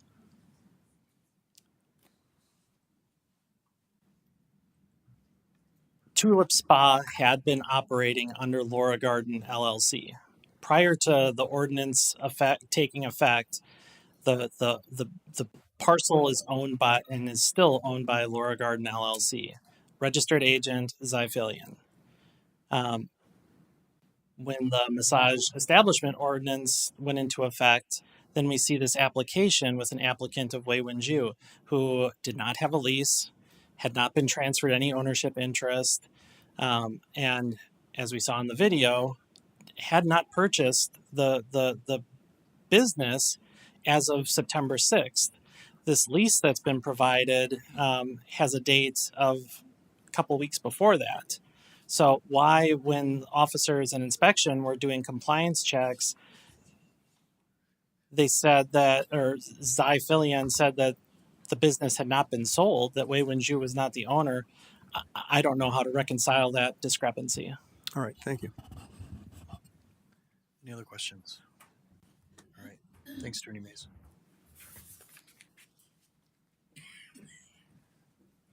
Attorney Bungert. Yes, at this time, if the respondent would like to present a rebuttal, or if the respondent would like to elect to have Ms. Filion as her witness proceed with the rebuttal, now would be the time for that.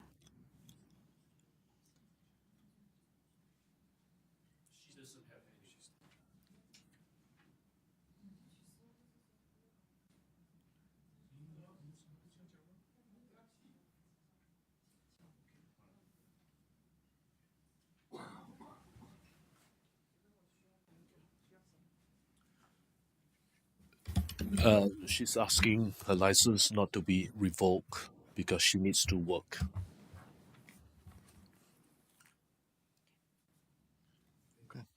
Any questions for our respondent?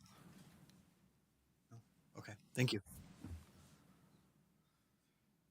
All right. This concludes the testimony portion of the hearing. We do not have closed session language for the quasi hearing, but council may deliberate in open session to the extent that the alders feel comfortable. Otherwise, council can take everything under advisement that was presented today on the record, and then this item can be taken up for deliberation, findings of fact and conclusions of law to be entered at the next council meeting. So I would defer to council as to how they wish to proceed. Otherwise, you can move with a motion to take under advisement for action at the next council meeting. Alder Stevens. Is there a reason why closed session? Just an oversight. Yes. Okay. Thank you.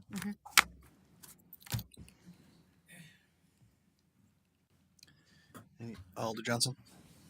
Yeah, Attorney Bunger, just procedurally, because we've gone through these a number of times in the past, and obviously we can debate and make a recommendation or decision, but typically then you would take that, or someone from your team would take that and draft the findings of fact and conclusion, bring it back to our next council meeting for us to adopt accordingly. So my point is, if we could debate this today in open session where historically it's closed, I don't know, it's tomato to me, but if we were to delay it, then the next meeting we could go into closed session and then we talk about findings of fact and conclusion, and then it goes to the meeting after that, right, to actually be adopted. So it delays it another meeting. Sorry to interrupt, just so I can correct that a little bit. We have the opportunity to create findings of fact. So depending on the complexity of the matter, sometimes staff is able to have draft findings of fact and conclusions of law based on the evidence and the findings that are presented in the testimony and through the record. And sometimes it's not possible to do that, or it becomes a little complicated. So in this instance, I believe staff would be able to put together draft findings of fact and conclusions of law, and have available options depending on the deliberations of council, and have that ready for council to approve. So a decision and findings would be able to be entered at the next meeting if that's the wish of council. Okay, and I appreciate that clarity. I do recall in the past some of these hearings where we've done that quite quickly. In the meantime, is the operator or the license holder, are they allowed to continue to operate? Yes, they still currently have a license. So yes, it's a little complicated because as was indicated today, the LLC that has the license isn't registered, but technically that business, as identified in the application, does have a license. And is the respondent, as Attorney Mays alluded to, right, that they could come forward tomorrow and submit a new application if this one were revoked, but can they submit a new application if the revocation has not occurred? They would be able to amend their license, yes.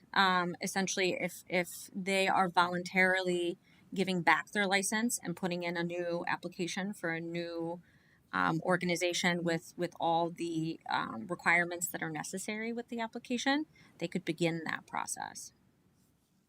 Okay, thank you. Alderek.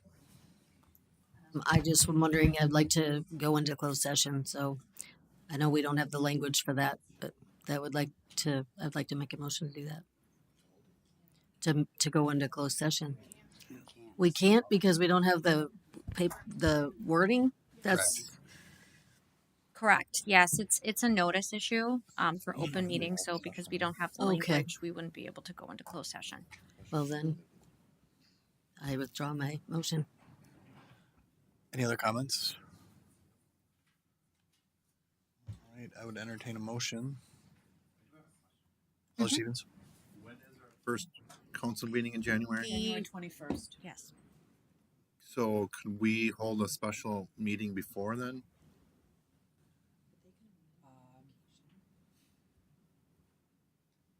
I mean, it's something the council can do, yes. Or can we instruct them to amend as? That's not an available remedy under the revocation, under the massage establishment ordinance. Essentially, a decision has to be made either to revoke or to not revoke. It's up to the applicant if they want to come in and voluntarily terminate the current or amend to get into compliance. But as it stands, it's not something that amending and fixing the issues that are outstanding is not something that's an available remedy that can be directed. Okay, with that being said, could the applicant hand over their license and reapply immediately? We would have to review the ordinance, exactly how that would work, but I don't believe there's anything in the ordinance that would prevent that from happening. Okay, thank you. Mm-hmm. All right, Alder Weary and then Johnson. Would the proper motion, well, it could be any motion, be to move ahead with revoking and to draw up the findings of fact? I could make that If motion. council can identify a reason, the basis for the revocation, a motion can be Yeah, made I would make that tonight. I mean, all the The motion is. Alder Weary makes a motion to revoke the license. and then I will And just then- use all the No, second evidence by Alder. presented by our attorney. So the It's grounds obvious. that present, so Yeah. basically so to reflect, to reiterate what the record has, Attorney Mays stated that the city is seeking revocation under, let me just look for the citation.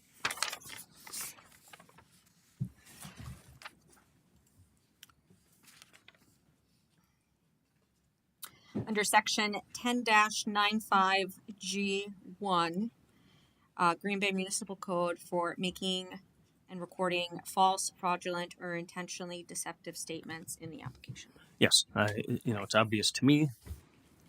There's some subterfuge here. The owner has no clue. The person that we issued the license to, clueless. And everything on there is inaccurate. So, pretty easy. And they can deal with the future if they want, how they want to go about it in the future, but this has to end. So, thanks. Pretty easy. Thanks, Alder. So that was seconded by Alder Eck. Discussion on that motion, Alder Grant. Thank you, Mayor. So again, if we were to vote, just for clarification, to make it extremely transparent, if we were to vote to revoke this tonight and it passed, the applicant could go to the clerk's office tomorrow, file a proper application with current information and accurate information, and it would go before protection and policy and move forward as normal, correct? Correct. I think there could be a way or a pause period because at the revocation point, the individual would not, which I would argue won't start until the findings of fact and conclusions of law are physically adopted. But there would be, between the revocation point and when the new license would be issued, there could be no operation of business at that site without a valid license being in place. So there could be a little bit of time. Okay, and what you were saying is if we didn't revoke it tonight, that would give the opportunity for the applicant to withdraw their license, amend it voluntarily, and that would not disrupt their business. It would be more of a situation of them surrendering their license, and then they would still be in the same situation, theoretically time-wise, because they would have to wait for a new committee and council meetings to Regardless. approve the new application. Okay, so there really is no difference in the decision that we make. The process is ultimately, the timeline is similar. Correct. Okay. Okay. Other than not revoking, and then the business obviously continues. Okay. Thank you. Comments on the motion, Alder Eck? And then Alder Stevens. There we go. And based on what was presented, it seems very obvious to me that there was an intention of deception. The person who is on the license or supposedly on the license, as Alder Weary said, does not seem to understand the process, and that it just seems as if she's just the, I guess you could say, front person because of the record of the other individual. So I think that we should revoke this license. Any other comments on that motion? Alder Steve, no, Alder Johnson. Just to clarify, Attorney Bungert, unlike liquor licenses that have a provisional license option, there is not that opportunity for this license. Is that correct? Correct. There's no provisional license application or a provision or allowance. Okay. So again, recognizing that if we proceed with findings of fact and conclusion, that would come back on January 21st. The license holder would, by law, be allowed to continue to operate unless they chose to surrender and reapply. If they reapply, they still have to go through the traditional process of P&P and then ultimately Common Council for approval. But I support the motion. It's I don't even think you have to talk about intent. There are just so many errors here that this is unfortunately the obligation that we have, because it's an LLC that doesn't exist. There's a whole lot of other things going on, and I think the appropriate course of action here is to revoke it because of all of those errors. And then if the applicants in the room, future applicants, I guess, so choose to apply for licenses and get all the information correct with the interpreter's support, as both of them had alluded to. And then, then it at least gives us the opportunity at the right information to put them through those proper background checks and, appropriate review and by the Protection and Policy Committee and subsequently council. I don't see another path here with so much incorrect information. Thanks, Alder. Alder Profit. If the applicant were to come into, sorry, Clerk Jeffries, to put you on the spot, but were to follow through, as we were saying, is translation service available within your office to assist with this application? I'm gonna turn on my mic. You're good. Oh, down there, right? Because I haven't used it, the new one. Without an appointment, it would be difficult for me to secure an interpreter. Translation services are available through the ARPA grant, but the translation's for documents. So I would need an appointment to secure an interpreter so that person can come in and understand the procedures in the office and what's expected of them. Okay, thank you. Alder Morgan. I believe Attorney Mays has done a good job presenting the evidence. But technically, we have an illegal license issued that was done fraudulently. There's the LLC used does not exist, and I can't see where we could vote anything other than revoking this. Thanks, Alder. Anything else? We have a motion and a second. All in favor will signify by saying aye. Aye. Opposed, nay. You guys have it, then that motion succeeds. So now we are on to petitions and communications. To refer to the Finance Committee to explore feasibility of an additional line on the printed city tax bill for this GBAPS district to distinguish the voucher dollars over which they have no financial oversight. Alder Profit makes a motion to approve, seconded by Alder Galvin. Any discussion on that? Alder Grant.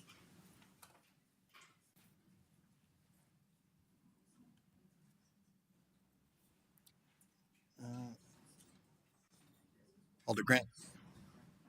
Sorry. Oh, there we go. Thank you. I just wanted to state for the record that this agenda item did not come before me as chair of the Finance Committee. And for the public, Attorney Bungert, can you just briefly summarize, this is a new policy, the two ways that alders can submit communications and petitions and how this came through, please? So, am I green? Yes. Let me just look up my notes so I'm being consistent. I did say briefly. Well, I'll try and be brief with what I had sent to the alders this afternoon. Essentially, there are two methods or two pathways through which communications can be referred to committee and then to get to council. The first method is through common council referral. So council members or alders can submit a petition communication or an item of business that they wish council to take up through the electronic portal, and then that goes to the clerk for inclusion on the common council agenda. It's then printed, listed, noticed for the public. It then is taken up by the entire body via vote, via majority vote, to decide whether that item should actually be referred to a committee. And you can actually have discussion as to whether it should be referred or not. Previously, we had a process where essentially alders at the end of the meeting could announce a petition and communication, and it was just kind of an automatic referral vote, which didn't necessarily comply with open meetings law because you were introducing a matter of business, but it wasn't noticed on the agenda. And because it wasn't noticed on the agenda, you couldn't really discuss it either. So this gives you a little bit more driving authority, so to speak, because you have the ability to decide whether something should be referred to committee or whether you're not interested in pursuing something like that on behalf of the city. So you have a little bit more control over the business that comes before you as a whole body. The other method is through consent of the chair. So an alder has the ability to, again, submit a petition, communication, or item through the portal. It then gets routed to the appropriate staff and the clerk, a number of other staff, and should be also routed then to the chair of that particular committee for consent for inclusion on the next agenda. And so then the committee takes it up for full discussion, recommendation, referral to council, and then council takes action on it. So either way is valid.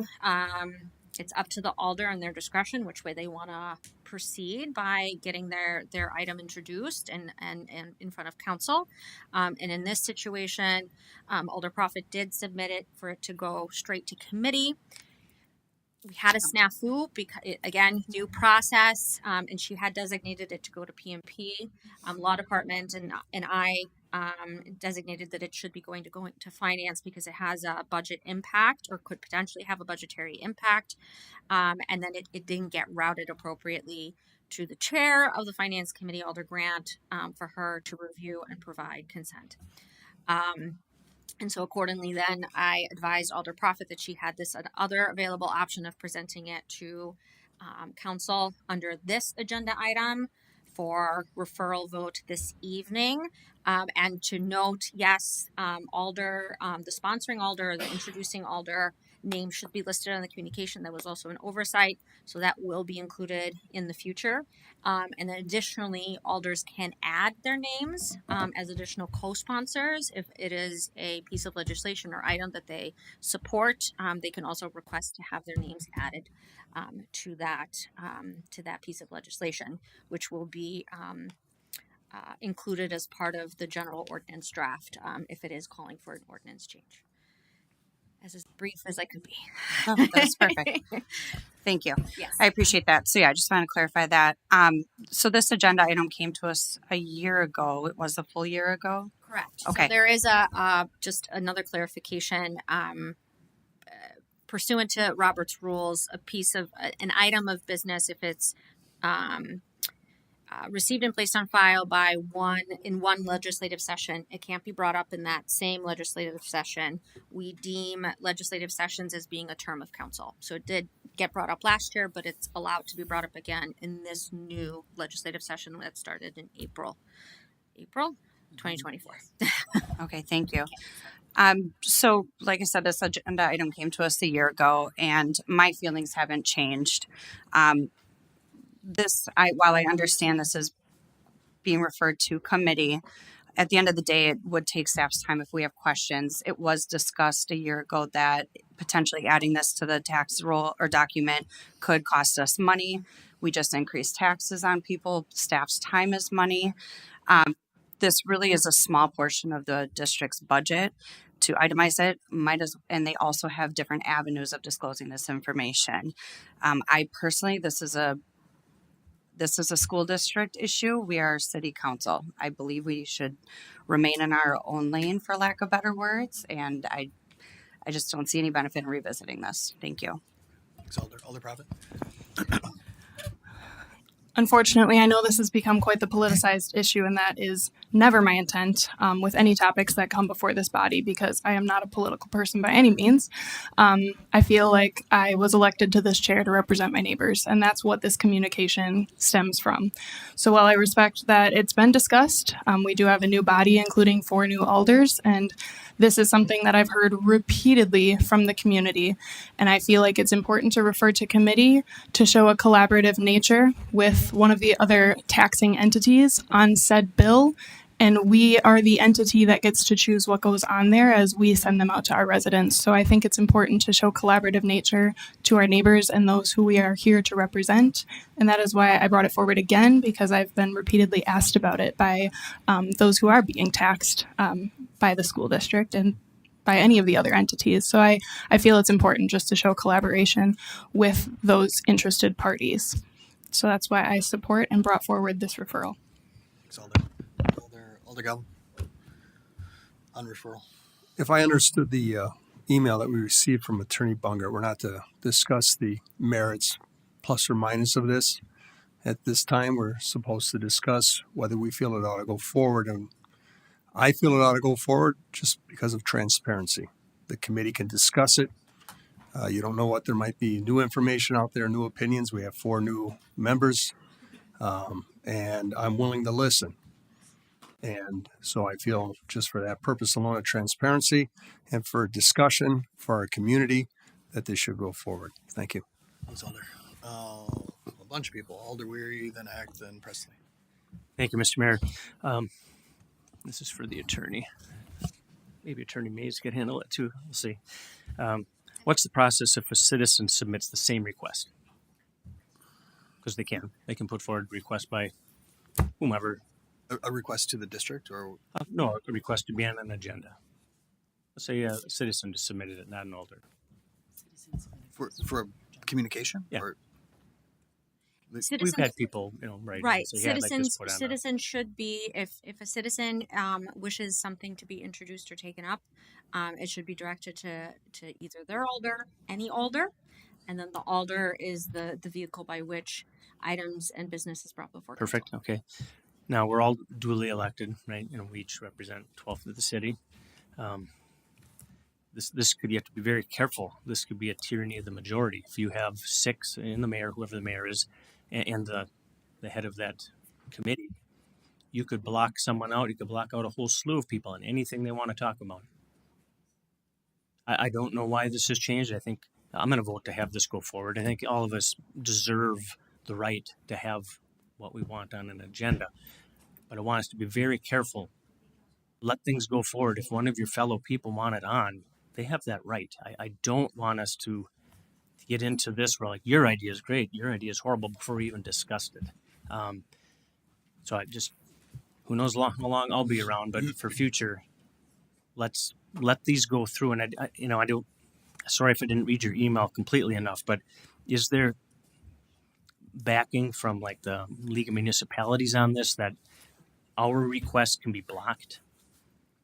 Let's say, you really think, and if citizens, you're just like, really think something's important to get on an agenda, but boy, majority of the council won't let it go on. We can't even talk about it. That seems so undemocratic. Unbelievable. Right. Council polices itself. So it's really up to the will. Alder's authority is in the collective. So in the entirety of the body. So if the entirety of the body can't agree on dedicating resources or pursuing changes or adopting an ordinance, and not the entirety, it's not a unanimous decision, but the majority of the body, that's democratic representation. So has it always been that way? And maybe operates. we've just never talked about it like this? That's what I wanted to rephrase a little bit and just make the point, but ask the question of Attorney Bungert. My understanding is the council had this authority It just wasn't made as explicitly And I clear. think that's where and And that's there where I think wasn't the rub is here. there is that wasn't notice everybody just necessarily assumed, that you know this what? was an item that somebody wanted to bring forward. Okay. But under the old rules, council would have been able to say no, because you always voted right Yeah. to refer Yeah, that's everything, true. so you had the ability to not refer. So under that, then I just would hope we respect each other from now till infinity. That if it's important to you in your district, get it on a committee, and that's where we can hash it out, whatever it is. Thanks. Appreciate that. We had Alder Eck and then Presley. Okay, yeah, and I do find it is unfortunate that it is coming through this way. That I agree that it'd be nice to go through the committee, get vetted, and then come to the full council. And again, I was part of the body that voted on it last time, but I will reserve my comments for when it comes back to the full council again. I was not on the body the last time, so I'd like a chance to vote. Thank you. Is it Alder Galvin? This is for Attorney Bungert. When are they going to start notifying the chairs? Because I haven't been notified about Right. any proposals. Sure. I don't think we've had a lot of petitions and communications submitted. Not as of late. Right. Yeah, we try to keep personnel pretty clean. So I'll Yeah. defer to Clerk Jeffries as to what has been coming in. So Right. So, quite a busy year for everybody. And so the way that it works is that the communication comes in, you send it to me. Usually before this process, when it appeared on the agenda, you would send it to me after the council meeting. Then I would retain it. That retention in that e-file actually goes to the law department so they can track it. Then I send it to, if it's for protection and policy, that's in my office. If it's for personnel, that goes to Joe. And then I leave it up to Joe then to send it to the chair. In my office, protection and policy, I send it directly to Alder Stevens and then also to Lacey Cochart. So that's how the process works when it does not appear on the council agenda. Alder Prophet. I just have one more comment too for full transparency. I did submit it over two finance committee meetings ago. In my discussions with city staff, it does feel like we need to get some kind of answer to the county by March. We don't meet as a body again here until end of January. We're just talking about pushing the date out. So when this was presented to me as an option, I did contemplate for a day, like, do I just resubmit it so that it goes through the proper channels? But the way it was presented, it seemed like this was the best way forward, given that we have that timetable to talk to the county about any potential changes. So just for full transparency, I do believe it was just administrative oversight, no fault of anyone in particular, but just want to provide my rationale for why I went with this route. Alder Johnson. And I agree with Alder Weary. I don't ever want to sort of squash conversation around any particular topic. And while this particular item I think is much more transparent than perhaps others we might receive, one of the things I mentioned to the mayor yesterday is I just don't want us to get into a debate about an item for which we don't know the details, right? And I think we've done a good job here not doing that. We're talking about the process more than anything. This isn't committing staff to do anything right now, right? This is just sending it to committee, and then at that time, after committee talks about it, and we don't want staff to work on it, that would happen at that meeting. One of the things, though, just to kind of highlight what Alder Weary is saying, I can't help but wonder the merits, and Attorney Bungert, if you don't have an answer on this right now, that's fine, and I don't want to be too far off agenda topic. I can't help but wonder if this should almost be like adjournment, where it's not even a debatable motion.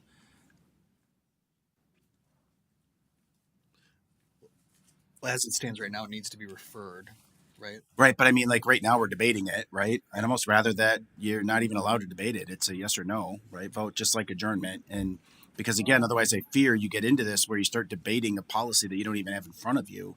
You don't know any details. You don't know anything about it.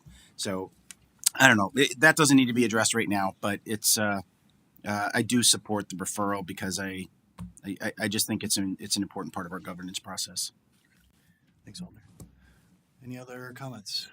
Seeing none, all in favor of referral signify by saying aye. Aye. Opposed, nay. The ayes have it, and that item is referred. Adjournment. Motion to adjourn made by Alder Prophet, seconded by Alder Stevens. All in favor say aye. Opposed nay. The ayes have it. We're adjourned. I want to debate that. It's not debatable. Don't forget your extra food. Take it away.